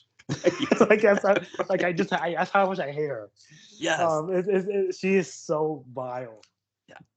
Well, because Ricky's PTSD, to your point about the fact that he's only a baby when he's in the car Yeah. and his parents get murdered, so he wouldn't remember any of that. His PTSD comes strictly from being in that orphanage and having to deal with Mother Superior and Hmm. how evil she is. Right. And and even then when he's talking about him in the orphanage, he's talking about Billy rather than himself. Exactly. So it's Yes. like, Yeah. what's your story, bro? Yeah. Like, what's going on here? Right. Um, I want to say that the actor Eric Freeman, he's so bad in this role that he's amazing. Hmm. We'll get to like his best moments in the movie, but like from the start of this movie, his Yeah. eyebrow moving, the Yes. twitching of his eyes, the stare look, like the blank look on his face at times, Yeah. his dialogue delivery, like like the first thing like the doctor introduces him, so it's like "fuck off, doc." That's Right. what he says it like a little brat, like "fuck off, doc." Like it's like Right. it's fantastic. Like this Yeah. guy is amazing. Yeah. It's so bad, it's great. And he said part of the reason why his performance was so bad was that he was getting conflicting direction from like the director and the Okay. screenwriter and people like that. Now that could just be an excuse, but either way, like to your point, It it works. yeah, it works in this hilariously fun kind of way that it's funny because between the two movies, right? The first one is definitely darker, even though this one has a lot of the Mhm. darkness of the first one. Whereas this one, once Ricky, sort of once he's done telling his story and it's time for him to get out and do his own killing. It's a much more fun kind of maybe because it's the later 80s, but it's like a kind of a fun slasher kind of deal. Yeah, it's a slasher horror comedy at this point. Yeah. Like it's just not there to scare you, it's just there to make you laugh. Yeah. Just grab a beer and popcorn and you enjoy it. Right. Because yeah, the first Silent Night Deadly Night is not a fun No, pop, no, it's it's a very dark, very very dark. Yeah, exactly. very And so sad movie. Yeah, yeah, a lot of yeah, ways. it's I mean the PTSD, I mean it's a little ahead of its time because the way it talked about PTSD, and where like the younger um Hmm. uh nun was like trying to say like, oh no, Billy's still dealing with this trauma, he needs help, and Mother Spirit's like, no, we're just going to whip him with a belt and call it good. And Yeah, yeah, uh yeah. so it's a little bit darker, whereas this one, I mean, though there's some fun kills in that one too, right? You get the deer antler kill for Linnea Quigley. Yeah. So it had some fun, but of course we get that kill again here too, right? We get the because somehow Ricky remembers when he wasn't Yeah, even this is my there like for it. this is my thing. Like he remembers the abuse that Billy had when he was Right, younger. The drawing from Santa Claus that he wasn't in there for in class for. right, Him, Billy watching the two people have sex in that room. I don't know right. how Billy knew that. Ricky knew that. Yeah, The nightmare that Billy had. But Ricky said he heard the scream, so maybe he knew about that. Right. And then, but then we go to like the stuff where he's at the store, the Santa in the toy store. How would Ricky even know that? Right. Because Billy came in after that and got killed. Right. So how would Ricky even know all that detail? Where the coworkers almost getting raped, that he killed both of them, and then the Quigley thing with the boyfriend, and then the Santa dad that was got shot by the cops. How would he even know that? How would Billy even know that? Right, right, exactly. Right, yeah, yeah. Billy wouldn't have known about the Santa dad almost getting shot by the Like cops. what? Right. Yes. Yeah. The cop that gets killed outside the orphanage. How would he know that? Right. Um, it's funny. And then at the end of that whole like flashback stuff, we get a different younger Ricky because the original Ricky character, the actor, is not the same actor in this. Right. So Right. they totally change it, and that's the drawing and stuff. Like, what the hell? Yeah, when he's saying So naughty, right? When he's going yeah, naughty, naughty. Yeah, right? It's a yeah, different kid saying, right? Because it wasn't clear to me in the first movie that that was Ricky. right. I didn't because I didn't catch. That was one thing when I watched the first one was I didn't catch that the baby survived. And then when they show it here again, it's like, oh, your brother, when that one kid says your brother's crazy, and he's like, no, he's not, and that's like, oh, okay, Ricky did survive, and he was in the orphanage too. Um, but yeah, and I mean, one of the things I read too was that having all of that footage from the previous movie, they credited everybody who was involved in that previous movie, and so that they could make the credits go longer to pad out the film more. Yeah, the credits are like 5 minutes. Right, It's right, it's it's like it's an 89 minute movie. I think it ends at 84 minutes. The setup itself with the doctor is pretty much putting the tape together to interview Ricky. It's like right, 5 minutes long. right. And there's The like opening at credits least are long. credits of like five. Yeah, like 5 minutes long. I mean, come on, just like and then you get 40 minutes of flashbacks, Yeah, and then the rest of the movie is about Ricky, his life, which crazy as it's a crazy ass story that he lives. Like, I mean, it's amazing how he got adopted by this really nice family and just became a psychopath. I like to know like the right. switch. Well, Like well, it's I love the joke too, right? That he gets adopted by a Jewish couple, so he right. doesn't experience Christmas, It's Christmas. Yeah, yeah. right? But then he sees nuns, right? So Hmm. yeah. So when they finish with the flashbacks, then they tell Ricky's story about getting adopted, right? The orphanage is closed, and he gets adopted by this older Jewish couple, and he's with the woman, the mother. And she's talking to her friend, and she's kind of like, "Leave me alone, Ricky. I'm trying to talk to my friend." They're on the street, and two Right. nuns walk by, and he starts to get freaked out by the nuns and starts imagining Mother Superior. And I do wonder if that was something where when they watched back the 1984 movie, if they were like, wow, between the two, Mother Superior is more evil than the guy who killed his parents, I think. I mean, yeah. I mean, she's the like the most hateful person in this franchise. Like, I just, like I said, every time I see that woman, I get mad. I go, Yeah, do you like? And I know that happens in real life too. I know a lot. I have friends yeah, that experience stuff like that in real life. So, I yeah. mean, it's troubling. But it's like she like that's why I feel like the first film. I love the first film, but I feel like the ending is just so unsatisfying because the one person that deserves to get their comeuppance never gets it. Right, right. Yeah, it's horrible that they don't, and you think she's going to, right? And then the cops, Right, right. they shoot Yeah. her, and then you get the naughty. I mean, I did hear that there was a thought that they wanted there to be a sequel, and with Ricky, that was one idea that they'd had when they made the first one. Of course, they did, like you said, there was all that controversy with the first one where it got pulled from theaters and everything because people were protesting. I always thought Mothers Against Drunk Driving were the original Karens, but I think maybe these organizations were the original Karens. And I guess I could also imagine like killing a nun off in a movie, how that would have Right, played out.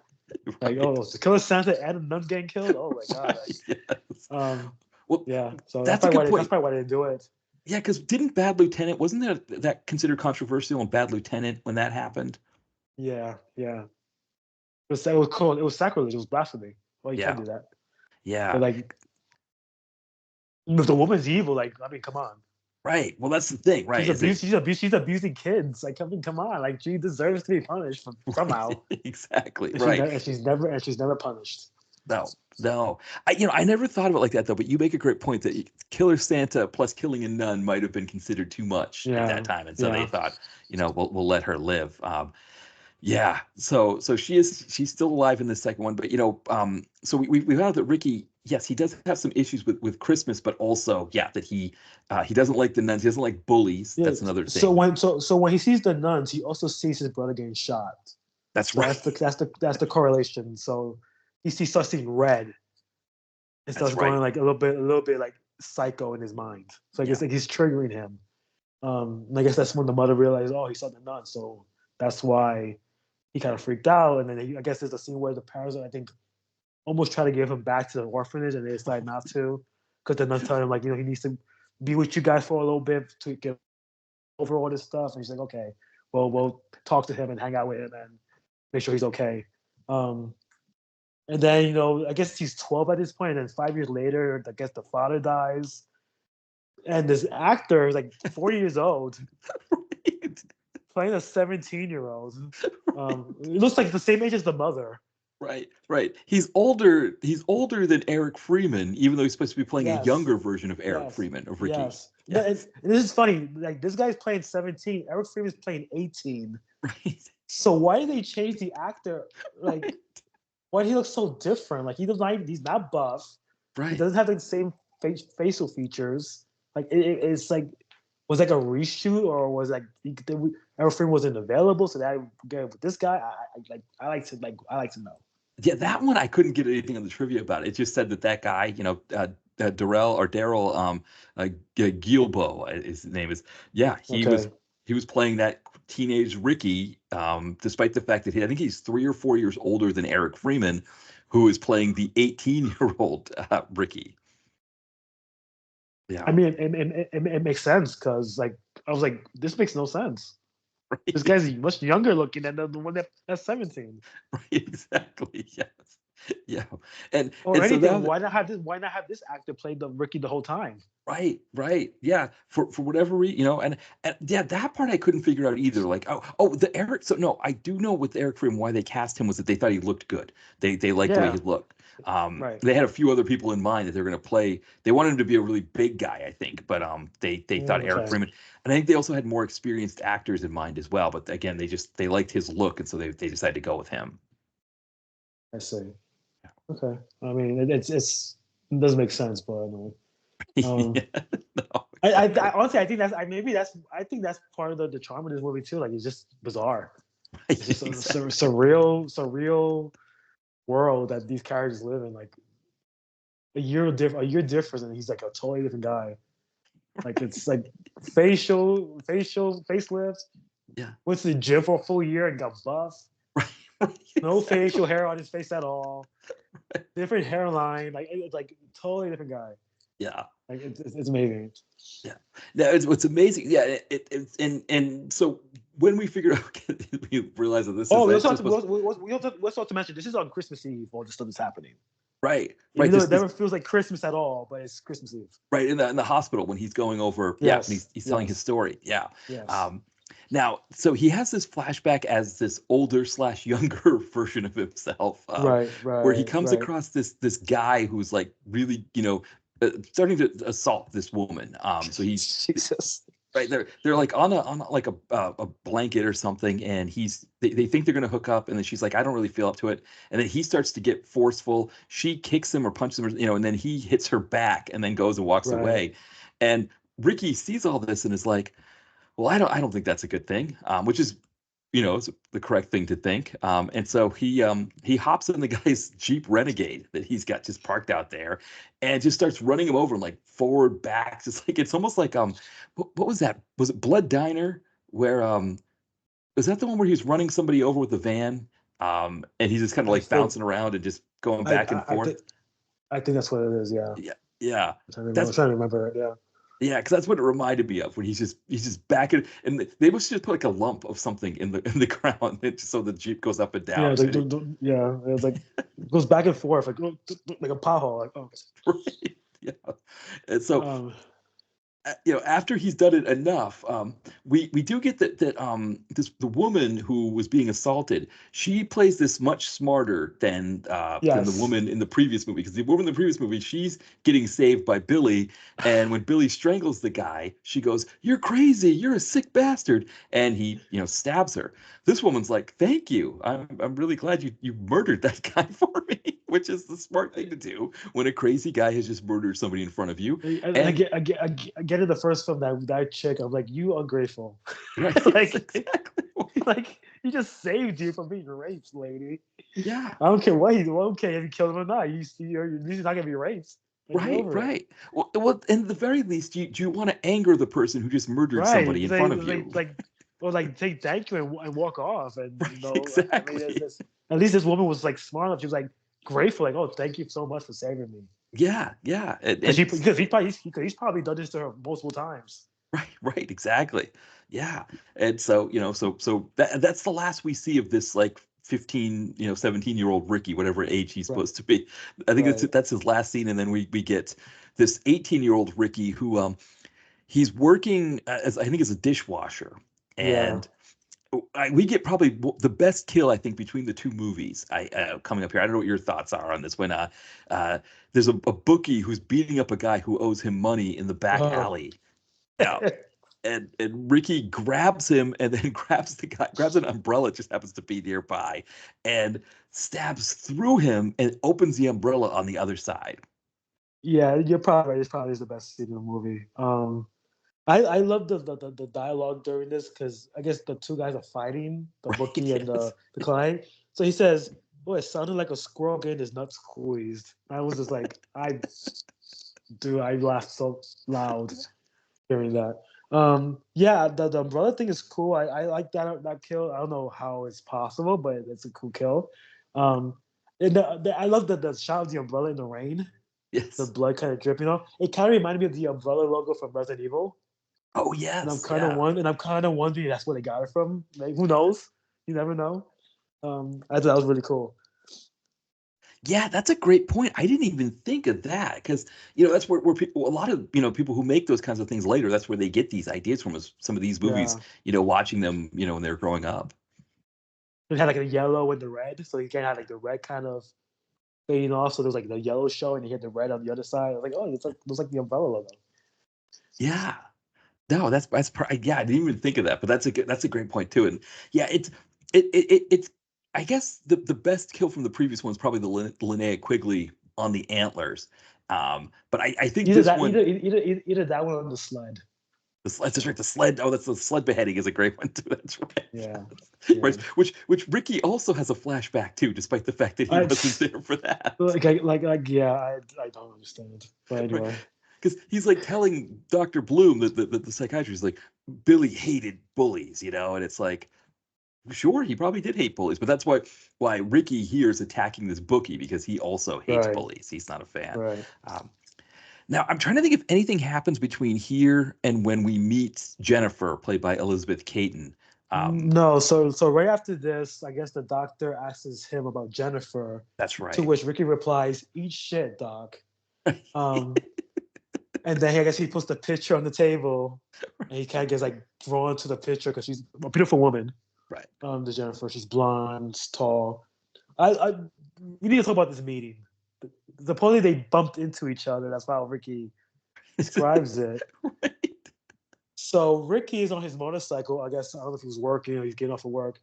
So he's trying to like back out of the parking lot, and this car is coming towards him. Slightly hits him, like it's not hard. He hits him enough where he falls over. The bike falls over. He gets upset. This woman comes out of the car, looks at Ricky. Ricky's kind of smitten, and the girl just giggles at him. Right. And I'm like this woman just hit you with a car. She's gonna laugh at you. I'm surprised you didn't kill her sooner. Right. Right. Exactly. Well, because she's so hot, right? He's turned on by her now. So Right.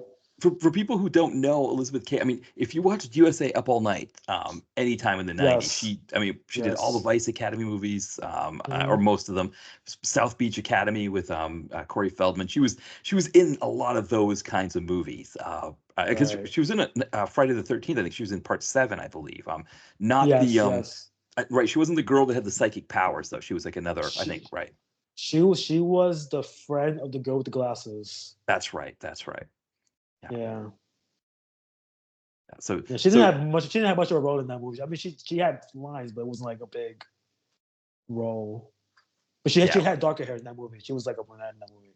that's right. That's right. Yeah. So yeah, probably the one people recognize her more from are those Vice Academy movies because Yeah. yeah, I remember those heavily edited versions that they would show, or like the blurred, you'd have like the chest would be blurred and things like that. On the 1 a.m. Yeah. block with either Rhonda Shear or Gilbert Godfrey. Afraid. Yeah. Yeah. Good old days. Yes, exactly, exactly. But yeah, so Jennifer and Ricky start a relationship, and Sex scene right away, by the way. yeah, they have sex almost immediately. Yeah, right. They're getting after it. They're doing their thing, and yeah, I'm trying to remember. Right, he didn't have any flashbacks to Billy's nightmares or dreams or No. anything like that when he was having sex with Jennifer. No. Yeah. No, This is a regular slow, not that I guess explicit sex scene. It was kind of just there. I guess. I mean, I don't know. I yeah. guess I see softcore porn as more exciting than this, to be honest with Yeah. you. Yeah, I mean, Elizabeth Caton is going to had done before this, and it goes on to do much more explicit scenes. Yeah, yeah. Yeah, This is pretty tame. right, exactly. I, Yeah, I no, honestly, I think the sex scene in the first one is more explicit than this. yes, So they show like he's like nude and everything. It's like okay. This one is yeah, just kind of like side shot, side boob. Yeah, it's kind of like whatever. yeah, yeah. Because yeah, even in the flashback to that the sex scene from the first movie, they don't show as much as they did in the N- first movie. No, No. no. Yeah. Now after this, they go on a date to go see a movie. Uh, Oh my god. Yeah, now this is a trip This because we get scene. a few things that happen here in this scene. Uh, One, we've got this jerk in the back who's making a lot of noise, and which I love the idea. Like, there's no usher, right? Nobody's going to come and say anything to this guy. He's just going to be there doing that stuff. Before we even go deeper into this, we need to talk about the size of this theater because this theater is one of the smallest freaking theaters I've ever seen in my life. I, Right? I think my living room is bigger than this theater. To be Yeah, honest with you, yeah. They must have like just on the set lot. They must have filmed in one of the screening rooms where they look at the dailies, right? it has to be because this is like maybe 4 or 5 rows, Right, right. and like Yeah, because you can tell because the camera's right on Jennifer and Ricky, and this guy's like right behind them. right. There's not a lot of space. There's No, maybe a right. couple in front, an older couple in front of them, and that's about it. Right, that older couple's kind of off to the side, so it's like so you could see Ricky and or see the guy and his buddy. And I think the buddy was somebody. I don't know if he was the director. I think he might have been the director. Um, Okay, so because like if he this has no guy who's lines, right, he has no lines. Right, he's just rolling his eyes at the other guy the whole time. yeah, Yeah, and then yeah. he disappears for some reason. We don't know why. He just disappears. Yeah, we'll get to that. Exactly. Now, when the guy starts making noises, well, we find out what the movie is. He asks what the movie is, and Jennifer says, "Oh, it's was it Santa Claus Killer? I think." Or, um, Yeah, it's but a Christmas movie where killer Santa Claus. That's what she said. yeah, and it's essentially just the crime spree from the Santa Claus in the first movie. Dude, it's like what is going on at this point? Like, because even Ricky's like, what? Yeah, Like he's even confused. Like this is like what universe are we in? Is this a movie within a movie? Like what's going on? right. Also, Jennifer has a red flag because she hates action movies, and I'm like, Yes. girl, bye. Right. Well, because that was a trope back then, wasn't it? In the 80s, that Yeah, women liked yeah, romantic comedies, guys liked action movies, right. right? And it was like chick Oh, flicks and dude flicks. she's like, oh, you like that kind of stuff? Like, girl, come on. Right. Yes. I remember when I was teaching English as a second language, one of the classes was talking about like movies, and they used the expression chick flick. And I had to explain to the students what chick flick Oh, meant. That like, yeah, back in the right. 80s and 90s, it was movies that were more geared towards women. They were like, chick flick? And I was like, yeah, yes, that was the Yeah, term. And it's like we don't really use that term anymore. But, right, right. yeah. Kind of romantic comedy. Right, right, exactly. Yeah. But yeah, so right, that's right. She's like, I don't like action movies, but she likes this Santa Claus killer movie she thinks is going to be interesting. And I mean, right away we see the guy. He's robbing the liquor store. He shoots the liquor store guy. He Mm-hmm. he starts driving away. He's doing all, and Ricky starts getting freaked out. He's having flashbacks to stuff that he's never seen before in his life. But while he's freaking out, he's getting like heckled by the guy in the back there. He starts calling him gay slurs, saying all kinds of stuff. And Right. now Ricky's like, okay, I got to go deal with this guy. But he just disappears for a bit, right? Mm-hmm. And then this is where Chip shows up. Chip is Oh, Chip. Jennifer's ex-boyfriend. He's like Oh, Chip. yeah, he's every 80s stereotype. He's kind of like a mix between like John Cryer and William Yeah, Zabka. I was gonna say John Cryer, a blonde Yeah. John Cryer. Yeah. Like it's like the resemblance is uncanny. It's like it could be like his older brother. Yes. Right. He's like a cooler version of Ducky, right? Like he's Yeah, like, yeah, because yeah. he's also supposed to be like he's supposed to be like the rich guy, like a preppy type. He's a preppy. Yeah, he's like Yeah. the Zach Morris version of Right. Ducky. Yeah. But the actor is John Cryer-ish. He's Yeah, the way he yeah. delivers his lines and everything is John Cryer-ish. He must have auditioned for some John Hughes movie. I like to know like what movie he auditioned for because he plays that role. Like, Yeah. I can see him in the Brat Pack completely. Right, exactly. Yeah. Yeah. He's like, yeah, he's someone who would have auditioned and lost for 16 Candles, and maybe somebody Right. seeing that audition was like, just do that for this role here. Like, okay, all right, I can do that. Oh, you auditioned for Pretty in Pink? Sorry, you did sound like that night too. Right, exactly. Oh, that's what I was thinking of. Pretty in Pink, not 16 Candles. Yeah, Pretty in Pink. Yeah, exactly. Yeah. Yeah. And so we find out that they'd had sex before, which apparently is an issue. I guess Um, yeah. I guess she's trying to come off as virginal. I guess. I mean, a chick who bumps into you with a car and giggles at you is not virginal. I'm sorry. Right. Um, No. And yeah, Also, apparently he cheated. He stood her up. He right. ruined her best sweater. Right. That was Yes. the why reason why she broke up because she ruined the sweater. I mean, Right. but the cheating was okay. But Right. the sweater thing was a deal breaker. That was it. That was the last straw. That That was was the that was last the, that straw. was the, that was, that was the third strike. You're out. Right. Um, Exactly. I mean, she has high standards, by the way. And Exactly. this guy's like trying to hit on her, like oh, I'm with this other chick because I'm waiting for you to come back to me. Like what is like this relationship is so toxic. Yeah. It's like I don't even say. Like it's ridiculous.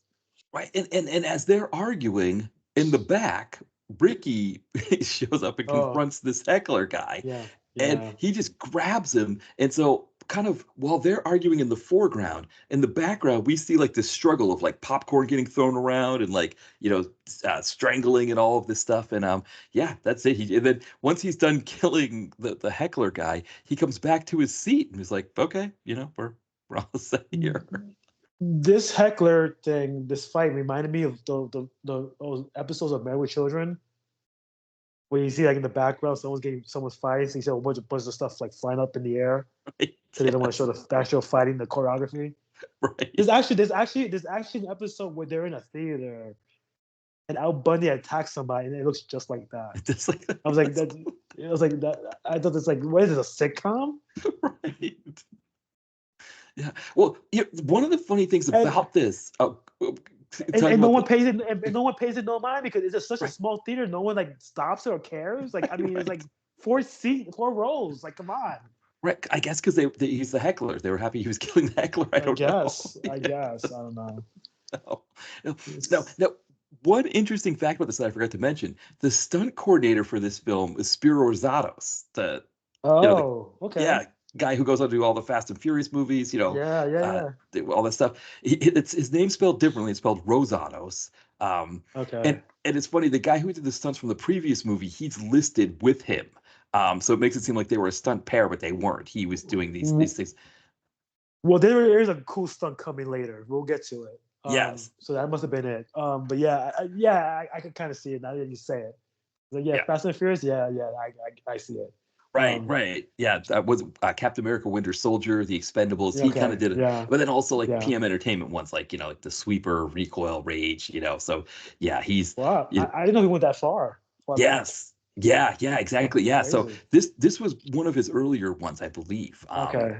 And so yeah, like I said, they spelled his name wrong. But so yeah, I forgot to pull him up while we were while I was getting everything together here. But yeah, to your point, I do wonder from a stunt standpoint if he was like, I'll I'll I'll do some stunts, but like it's quicker and easier if we don't, if we don't choreograph this murder here. Um, Most likely it's probably for comedic effect, to be honest with yeah, you, because they're having this argument, and then you see there's like this comedic thing happening in the background. It's 'cause, like right, they can't just brush it off and continue the conversation.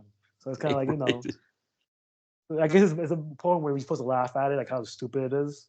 I Yeah, mean, the whole scene itself is kind of just ridiculous to yeah, begin with. yeah. So Exactly. Now, I say, stunt coordinator, he started with things like, so this was close to one of his earliest as a stunt coordinator. He did Omega Syndrome, and he did a couple episodes of Sledgehammer. Remember that TV show? oh yeah. Wow. Yeah. Um, but he did do stunts. I somehow missed this. He did stunts in Beverly Hills Cop 2. He was uncredited, do just stunts. He wasn't a stunt coordinator for those ones. Okay. I mean, his Okay. biggest one comes up as Maniac Cop as stunt coordinator. I think that's the one that people really look at as kind of like his. That's a year after this. That's in Yeah, '88. yeah, yeah, That's yeah. yeah, that's Much a better movie, by the way. right. Exactly, exactly. Yeah, yeah. Not to say, So not to this say this one's not good. It's a fun time, but that Maniac Cop is awesome. So Yeah, exactly. Yeah. Now, so I think the next scene, right, is when they're walking down the here we street. go. Yeah. Yes, here Now we go.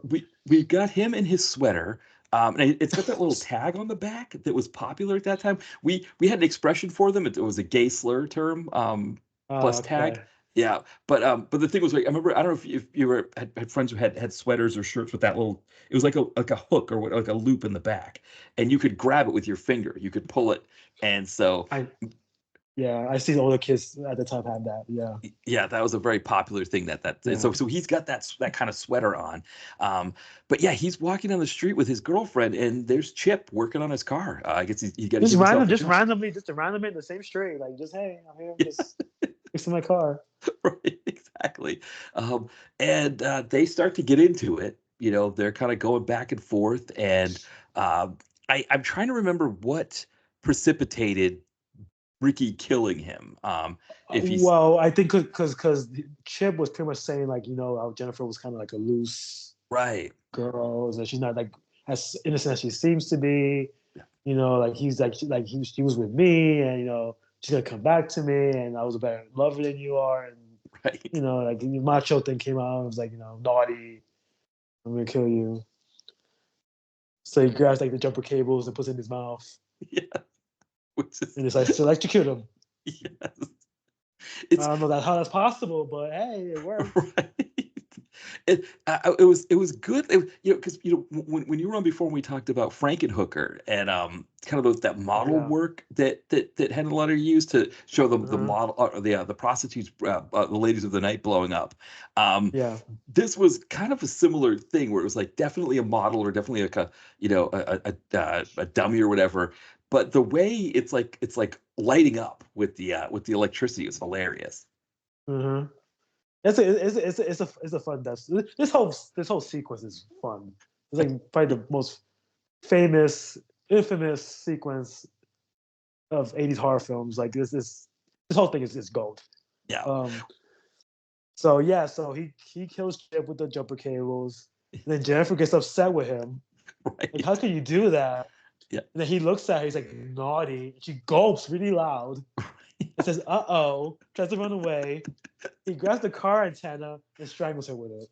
Yes. Yeah. And then this dopey looking cop shows up. Yes. It looks like Barney Fife. Yes. Yeah. It's great because yeah, like if you go on IMDb, that's one of the top pictures for the movie is him Oh, is strangling her with the and the look on her face and everything is just so beautiful. dude, Yeah. And the whole then reaction of like her just gulping and saying yeah. oh like really Uh-oh. yeah, like it's funny, and then she just runs away like Yeah. puts his face on. Because we've established the rule that if you watch whether it's Billy or one of the Caldwell boys, if you see Yeah. them kill somebody in front of you to protect your honor or whatever, just smile and say thank you. You know, the key Right. is you just want to get away from them, and then you can be, they were crazy, they were nuts, so I'm going to call the police and all that stuff. But don't call them crazy in front of you, in front of them, because they'll kill you. And so that's what happens to her. Not that it's her fault that she was strangled, but Right. the rules I established. mean, But then, she reacted accordingly. I can't blame her for that. right, But yeah, I mean, you just should know this guy was kind of weird and odd. right, Um, I don't know. yeah. But yeah, it's one of the funniest strangulation deaths, I think. Yeah, yeah, It's yeah. absolutely beautiful. And then, like you said, the Barney Fife cop shows up and he's got him at gunpoint, and Ricky's just there, like, "What are you gonna do, copper? What are you gonna do?" And so the guy just keeps getting closer and closer to the point that he just puts the gun right up to his chest, and Ricky's like, "Well, I'll just take that and shoot you between the eyes," which is Yeah, what he I does. mean, he's like talking to him the whole time, like just fucking get handcuffs out and fucking Right? handcuff him. Like, why you walking towards him? Like, Yeah. I was like, you know what, dude? Like, you deserve what you got. Right. Like, Exactly. And and so then this is it. Right now it's on. oh, here we go. Yep, yep, Yeah. yep, yep. Now well, I'm trying to think from here, like, because it's definitely like he's on a killing spree at this point. Before the cops finally stop him. But he's like just Yeah, he's laughing like a maniacal villain, like the mustache twirling villain. I guess Bugs Bunny cartoon, and so I'm going, okay, let me do this. He goes throughout the neighborhood, starts shooting people, random people walking out their houses, right. and then we get that moment that everybody knows from this movie. The guy with the trash can, he's putting it down. Ricky's right in the background looking at him, and Ricky just goes, "Garbage day." And the guy's like, "No, no," and gets shot and dies. And it's just, dude, one of the best scenes of all time in any movie. I don't care what anybody says. Yeah, no, it's so perfect, and it's, again, like you said, it's the kind of moment that we don't really get in the previous film. Uh, No, no, not at all. when you're on the IMDb page, again, just talking about the strangulation scene being on the top. If you look at, you go down through like the "Did you know" section, that quote is the top quote. Ricky Caldwell, Yes. brackets, about to shoot man carrying garbage can, garbage day, exclamation point. And which, it doesn't work on IMDb, right? Like, just seeing it like No, that doesn't work. you have to watch this scene to believe it. Yeah. The acting, his acting alone, Everfreen's acting in this is so weird. Yes. It is fantastic. Yeah, exactly. He's like, so like garbage day. Like, it's like so like over the top. Yeah. And then he shoots the guy. And he's just like ha, ha, ha, ha, ha, ha. Right. Like it's like it's so great. Yes. Like you could tell he was having fun doing this. Like you could tell. Yeah. Oh, yeah. Yeah. Which is the best part. Yeah. That he gets Yeah. into it so much. Now, at this, excuse me. At this stage, he gets cornered by the cops, and No, he. no. Oh, Even before this, he shoots someone else, and then I guess the little girl with the bike comes towards oh, him yes, that's right. The girl with the bike. and Yes. bumps into his groin. That's where her head is at. And she's like, "Sorry, mister." And he's like, "No problem." He lets her go. Kind of looks at her, like he's kind of thinking about it, like, "I'm gonna kill this girl." No, I'll leave her alone. Yeah. And then the guy with the car comes driving by towards him That's right. and decides just to shoot this car, like the driver. And then that's when the stunt thing happens, where the car kind of flips over around the actor. Yes. Dude, this is so close. Right. It's hitting whoever was standing in the street. I guess it was a stunt double or something. Dude, it's so like perfectly timed, like to the T, and then the car explodes. Like Yeah. it's such a well done stunt. Like you could think this guy's gonna get run over by this car. That's how Right. close the turn happens. Yeah, and that's Spiro Rosatos. I mean, that's the kind of stuff that, that's, what makes, PM Entertainment stuff so much magic. I mean, it's, like I said, that Maniac Cop. That's kind of the early stages of him. But, I also, like you said, it's so close that it almost kills that guy, that you wonder too if there's a sense of like, man, this Rosatos Danger. guy, yeah, Yeah. he's a bit out there. Like, I don't And know. I think that's why it works because it's so like, oh my god, this guy almost died. Right. Like, you know what Yeah. I mean? Like it's like and it's not CGI. This is practical effect. Like they did this legit. I don't Oh, know how many yeah. times they tried this. They might have done this once or twice, but my God, like this, like holy hell, this is real. Like this guy could have died, and Right. and it's done so, and it's shot so well, and it's done so well. Like bravo. Like this does not need to be in this movie at all, and it actually adds to the scene, but it's just so deranged. Like the whole Right. scene is deranged, and it just adds to it.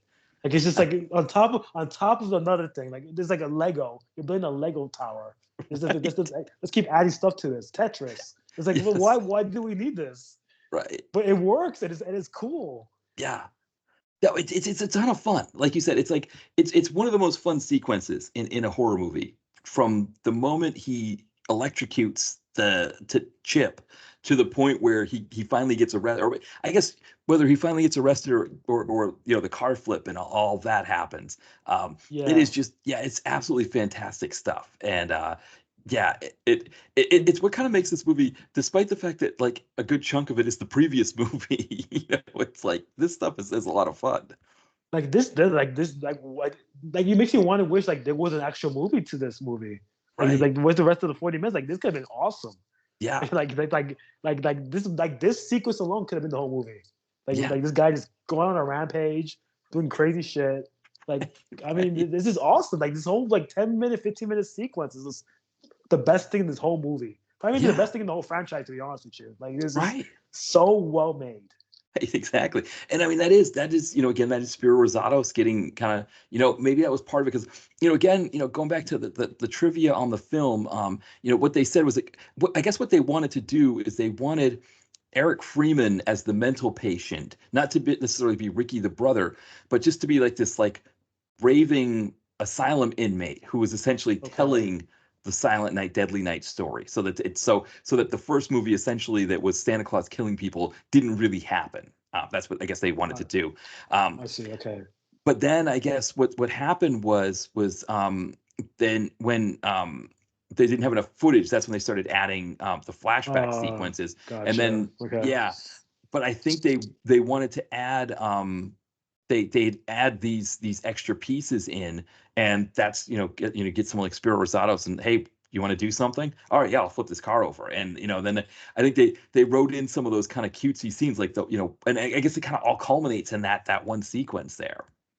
Yeah. It's like everything builds to that moment. It's so Yeah, good. The shooting of the neighbor, then the yeah, garbage thing, then yeah. another neighbor gets shot. The little girl with the bite, you kind of wonder he's gonna kill her. He doesn't kill her. Then the car Right, just flips around him. right. There's so Yes, many different things happening in this one neighborhood. Like at the same time, it's just like what the hell's going on? And yeah, then he gets confronted by this squadron of cops right, who are blockading exactly, the streets. I don't know how right, they got there so quick. But this guy was right, doing this within like 3 minutes. right, Um, exactly. Yeah, like and even like so even like even the cop that got killed in the beginning, like how did he get there so fast? He right. just I killed guess these he two was just people real quick. patrolling.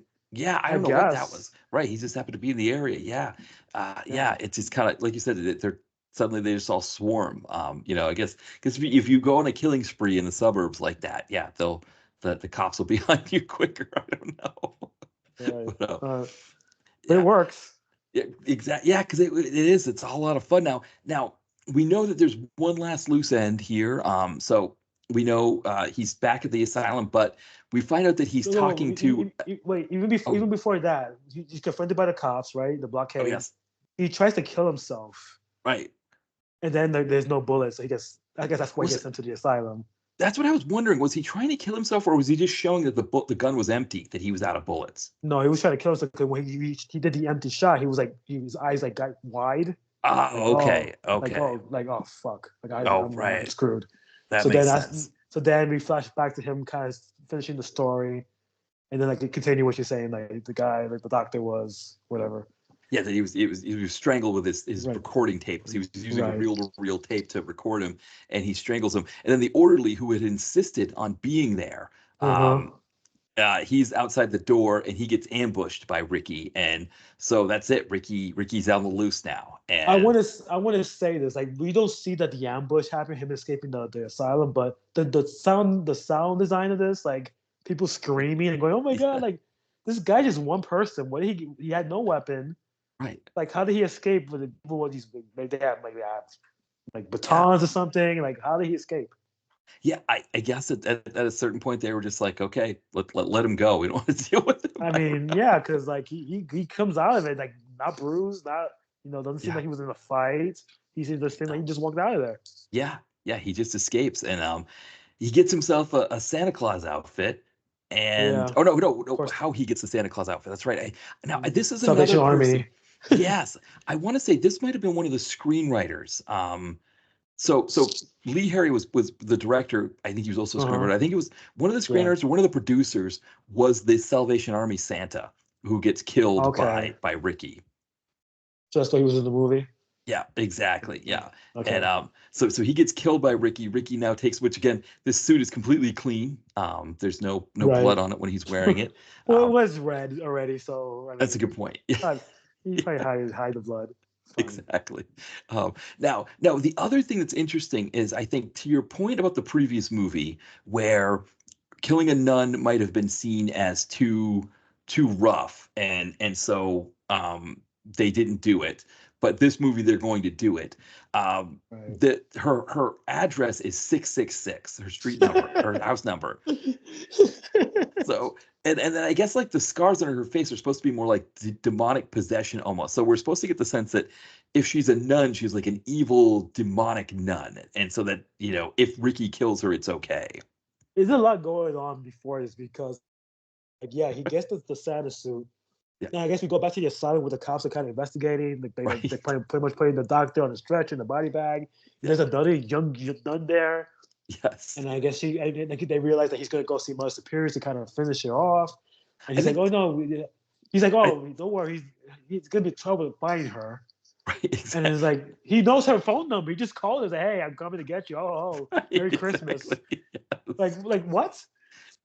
Right. He knew right away. Yeah, because I think that's supposed to be the young nun from the previous movie. Oh, okay. So different actress. Okay. Exactly, different Um, actress. Was Sister Margaret. but I think yeah, it's supposed to be Sister but Margaret. yeah, he calls Mother Superior. He knew the number by heart.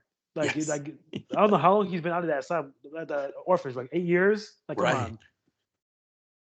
Yeah. Merry Yeah. Christmas, Mother Superior. I'm gonna come get you. Right. I got your present right here. Like, Yes. it's so ridiculous. Like you said, 666. I Yeah. mean, it's kind of on the nose, but I mean, yeah, Yeah. it's Well, cute. It's cute. It's cute. she was like complaining that kids were outside playing on Christmas Yeah. Eve. Yeah. Oh yeah. She supposedly she had a stroke. That's the reason Right. why she's in a wheelchair. Yeah. She got these scars on her face. I don't know if that's part of the stroke. I don't know. I She think fell and burnt herself. I don't know what happened Yeah, there. I think it's supposed to. It was supposed to be this idea, I think, like a demonic possession kind of thing as Oh, well. okay. I think so. Yeah, because Yeah. she's watching the Christmas parade. She goes, "This is sacrilege" or something like that. Right. Exactly. Like Yeah. this woman is. I'm like, this woman just needs to go. Like, Yeah. just die. Yeah. Yeah. And I think the announcer who was calling the parade, I think again, it was either the Salvation Army guy or the director of the movie. It was somebody else who was like again involved with the production. Okay. Yeah, who was doing the voiceover when she's watching the parade. And so yeah, it's so you're right. Like it's time. We've established that she's evil now. It's time for her Yeah. to get time for her to get it. And so she's in the wheelchair, she's wheeling herself around, and Ricky shows up, and she thinks the way to get Ricky to not kill her is to like go back to the old orphanage ways and tell him he's being naughty, which that works really well. Yeah. This scene is weird because she's in a wheelchair, and I don't think this home is very like wheelchair accessible. To be honest with you, Exactly. but the No. stairs. I'm like, how does she get upstairs in a wheelchair when there's no ramp? Um, And then like she's trying to escape Ricky throughout this whole house. Yeah. There's a homage to The Shining when he breaks open the door, the Yes. axe. Yeah. He looks through. He's like, "Oh, hey, you are." Um, she tries to escape. There's another wheelchair blocking her way. That's right. So you're wondering like, why she has a wheelchair just right in the middle of the hallway? Like, why does she need that for? Yeah, you're right. He's telling her like you're naughty, this and that. He pretty much just throws her down the stairs. Like he doesn't care. But he's getting frustrated now because he's like, this is getting tired. I'm just gonna kill you. Right. And then she goes into the kitchen, gets a butcher knife, and this is where the confrontation happens. Yes. Yeah. And she is putting up a pretty good fight here. She's not going down Yes, easily from other, right. which I guess you'd want from other superior. I mean, for a good in a good way, I think it's good because it's not like a Steven Seagal movie where he just like wastes the baddie at the end, right? You get like somebody who puts up a fight, makes it a little bit hard. It's not just an easy kill like everybody else was earlier. Um, which maybe makes it a little bit more satisfying. Though we don't actually see the kill itself, right? We just see him No, swing the axe. you're right. Look, And like then she thinks he got through to him, and he's like, nope, sorry, I'm gonna kill you. right, exactly. And so And then, then you see him swing the axe. It cuts away to I guess the cop and the nun coming back yeah, to the orphanage. He opens the door. The door is all damaged. They go upstairs. Oh no, they go to the kitchen. And yeah, they see that the Mother Superior just sitting there blank. And they kind of like try to get her attention. And then the nun's kind of like shaking her to kind of like wake her up. And the head just falls off the body. yeah, that was it. There it goes. Yeah. Yeah, And she screamed. The nun's hysterical, like screaming. right, exactly. And I Um, guess Ricky's gonna kill the nun now, and then they shoot Ricky out the house. So yeah, because yeah, for whatever reason, Ricky was still there. He didn't leave yeah, after doing that. He stuck yeah. around, and so another good Spiro Rosato's death, right? Because he gets shot through the window and falls Window, out. yeah. Yeah, which Yeah. is good there. But yeah, I mean, this to your point about this movie. I mean, I don't know, this is it's definitely the more fun of the two of these movies, I think. Yes. Yes. Yes. Yeah. I mean, I enjoy it as an entertaining movie. You know, it's not a good movie. It's not a well written movie. It's not a Right. well acted movie. Um, but I think I'd rather watch this over the first one because it's just more fun to watch. Yeah. Like I need something light to watch. This is what I would put on. Yeah.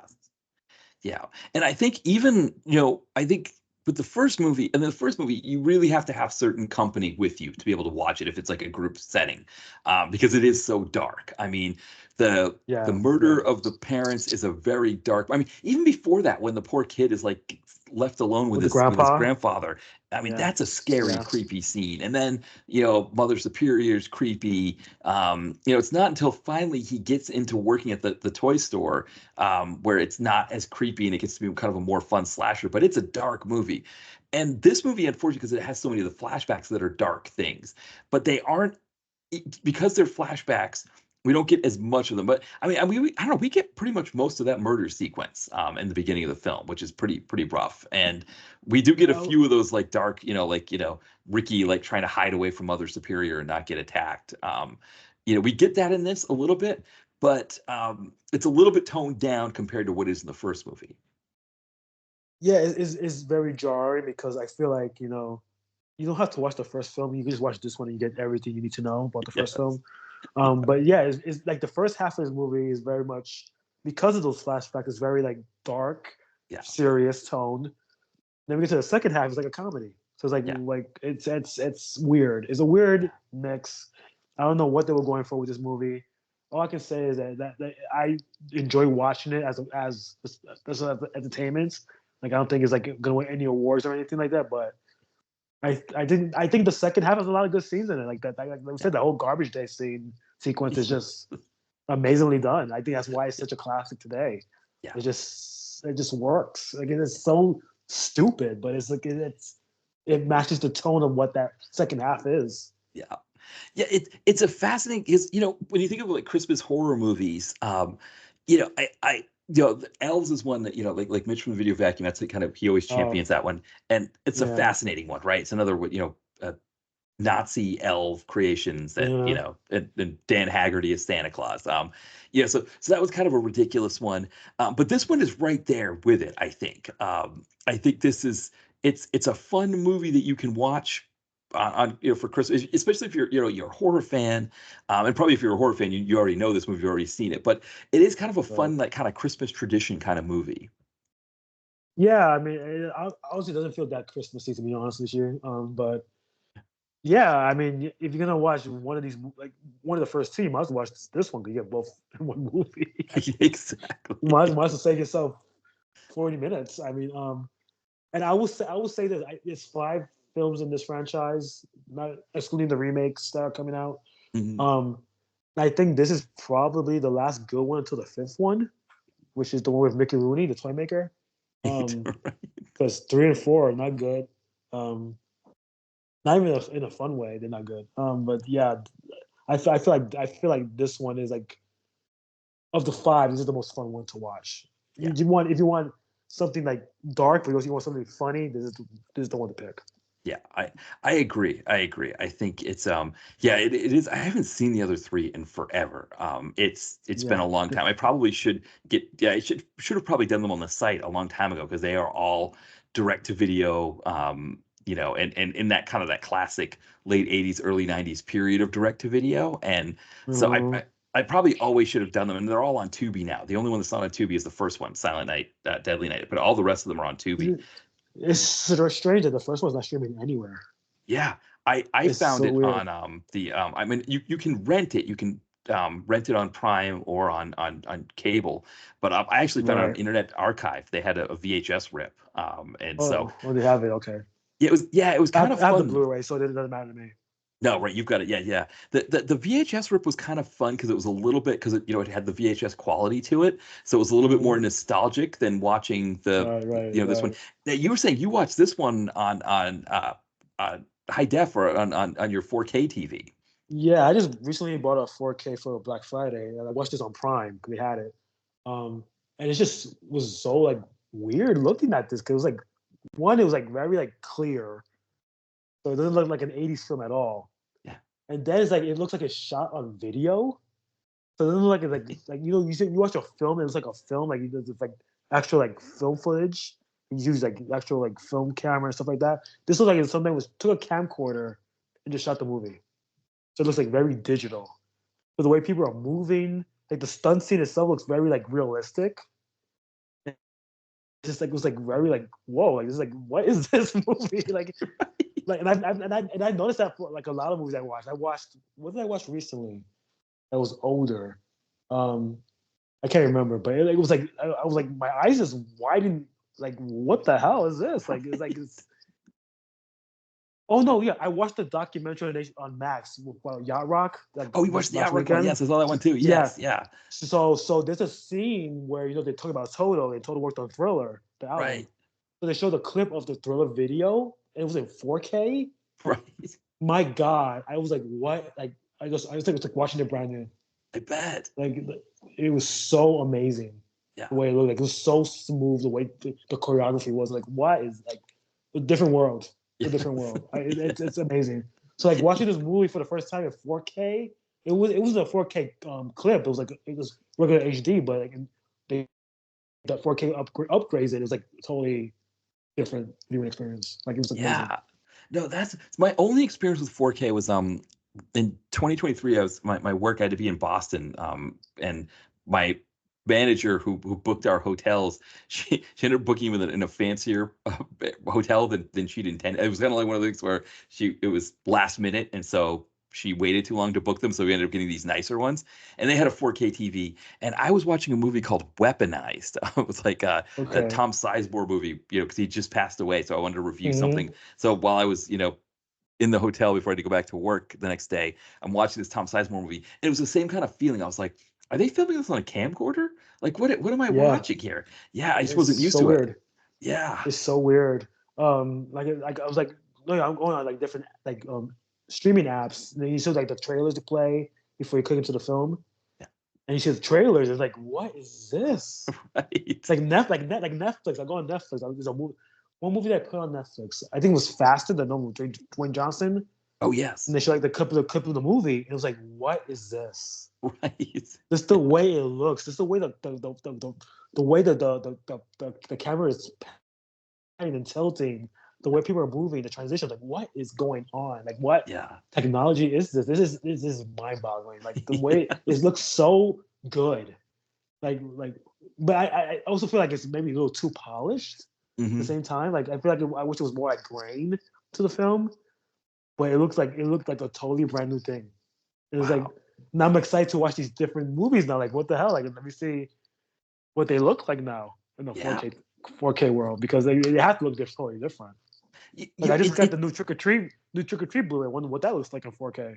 Yeah, Like, it's kind of like, like in the 80s when we listened to things on tapes on like boom boxes and things like that. And then, now a lot of times they were songs are remastered, but even like just, you yeah. get to be a little bit older and you've got the CD and you've got like a better stereo system. I remember like Borderline, the Madonna song. There's Hmm. like this like synthesizer in the background that I'd never caught before. Yeah, Um, yeah. yeah, It it's happens a kind of the lot. same thing with these movies. We'll start to, yeah, I've got to, now I feel like you kind of sold me that like I look at the 4K TV because it is kind of a cool thing to kind of be able to, and sports. I don't know if you've watched any sports on it yet. Yeah, yeah, yeah, yeah. I have. Yeah, that's got to be, It's very clear. You yeah, see everything. yeah. Yeah, it's wild. Yeah, yeah, I can only imagine because it's funny, like with like baseball in particular. Because I'm a big baseball fan, but also football too. It's like it seems like the stadiums look better on TV sometimes than when you actually go to see the games. Um, especially with football, like I'll watch football games, and if I ever, I've only been to the Patriots one, but it seems like they look really nice. MetLife looks like a really nice place to watch a football game. But imagine when you get there, or Philadelphia. I've been to the one here, and it's like when you're actually there, you're like, oh, this is just doesn't look like it as nice as it does with all the colors on TV, the way the Right, colors right. pop and everything. Yeah, Yeah, yeah. That's the experience. right, exactly. And it's Yeah, really cold in the winter too. Like on the fall, like it's like you don't want to be out there. yeah. It's funny. I was thinking about because the Giants aren't playing that well this year, and Yeah. Huh. the tickets are cheap for their games in December, and I Hmm. was thinking about when the Colts play them, it was like $30 to see them.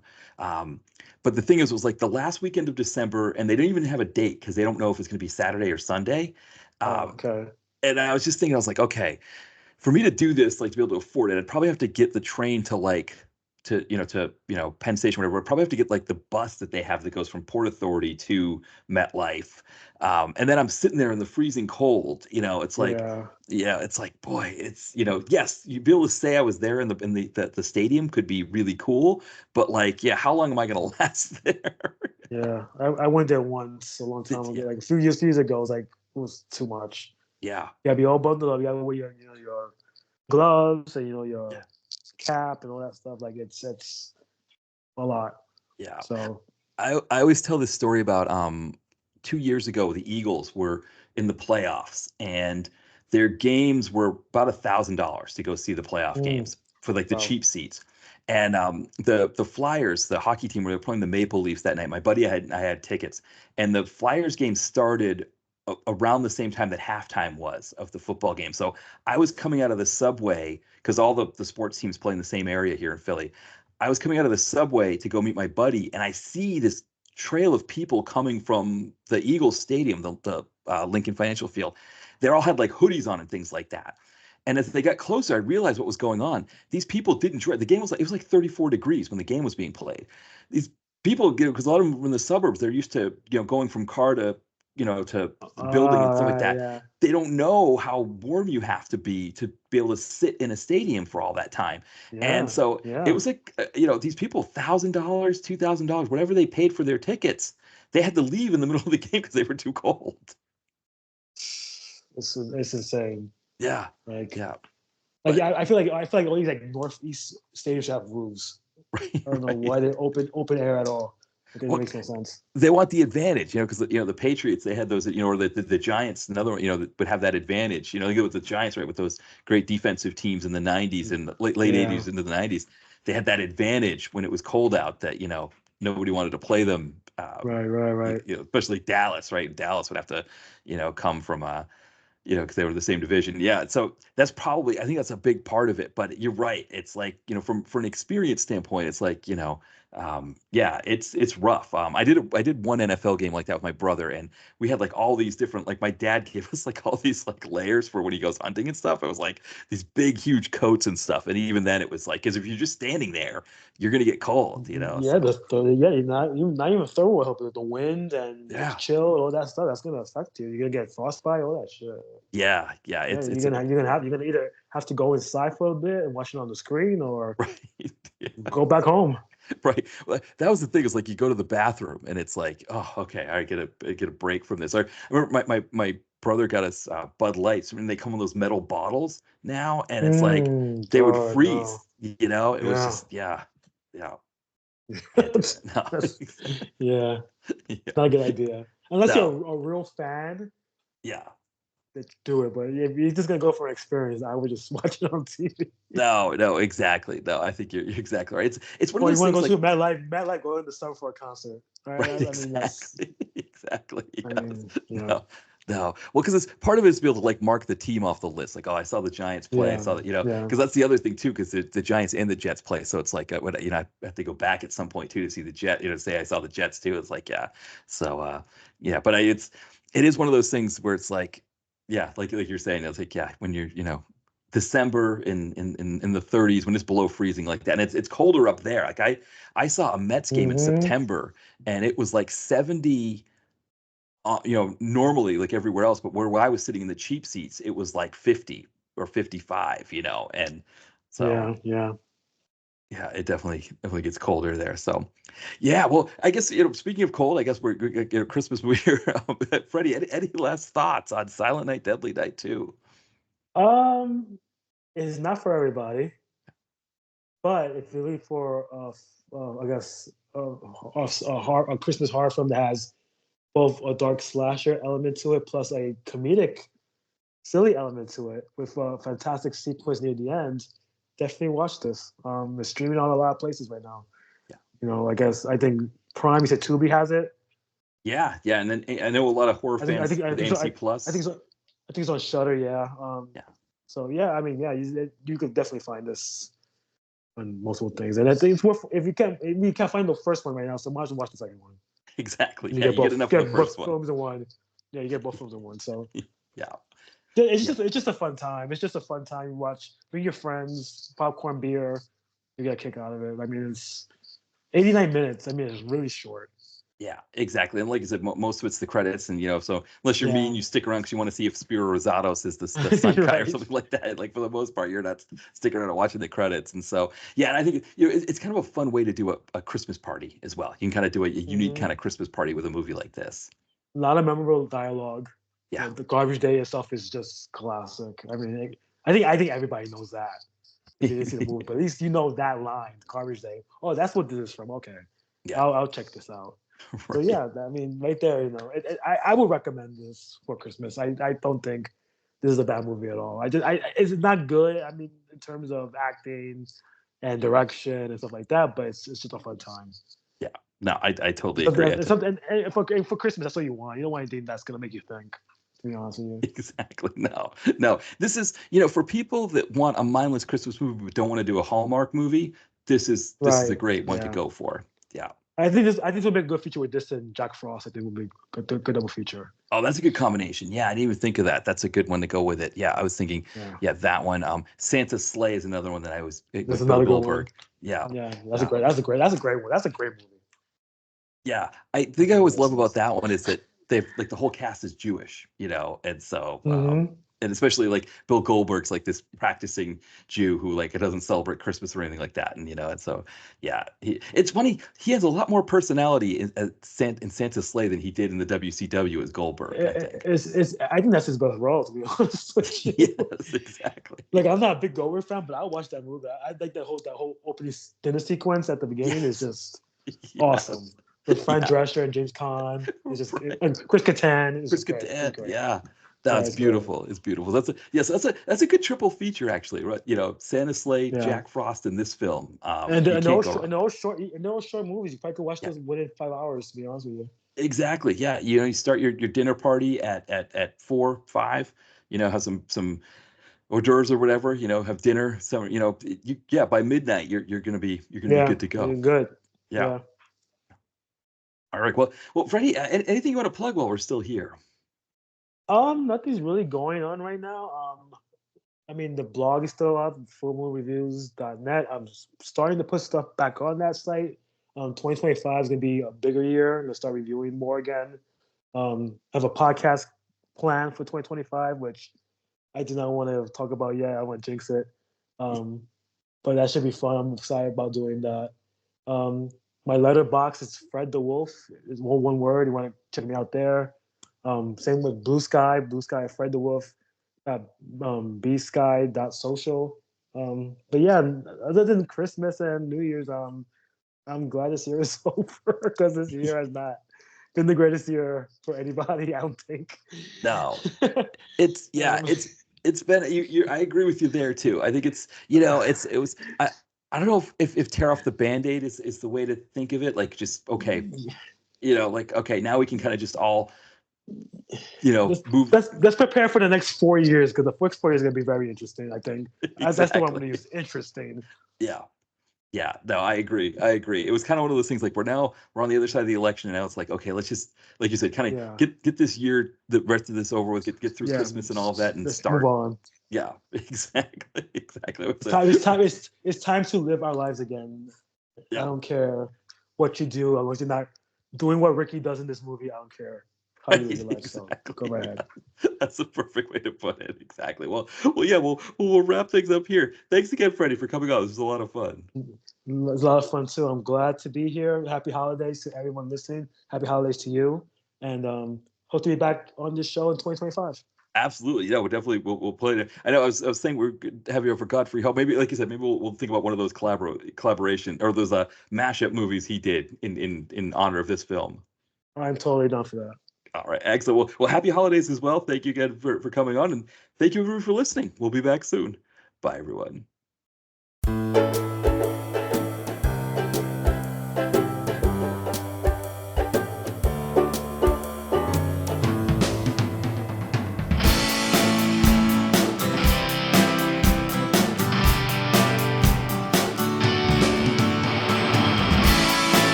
Direct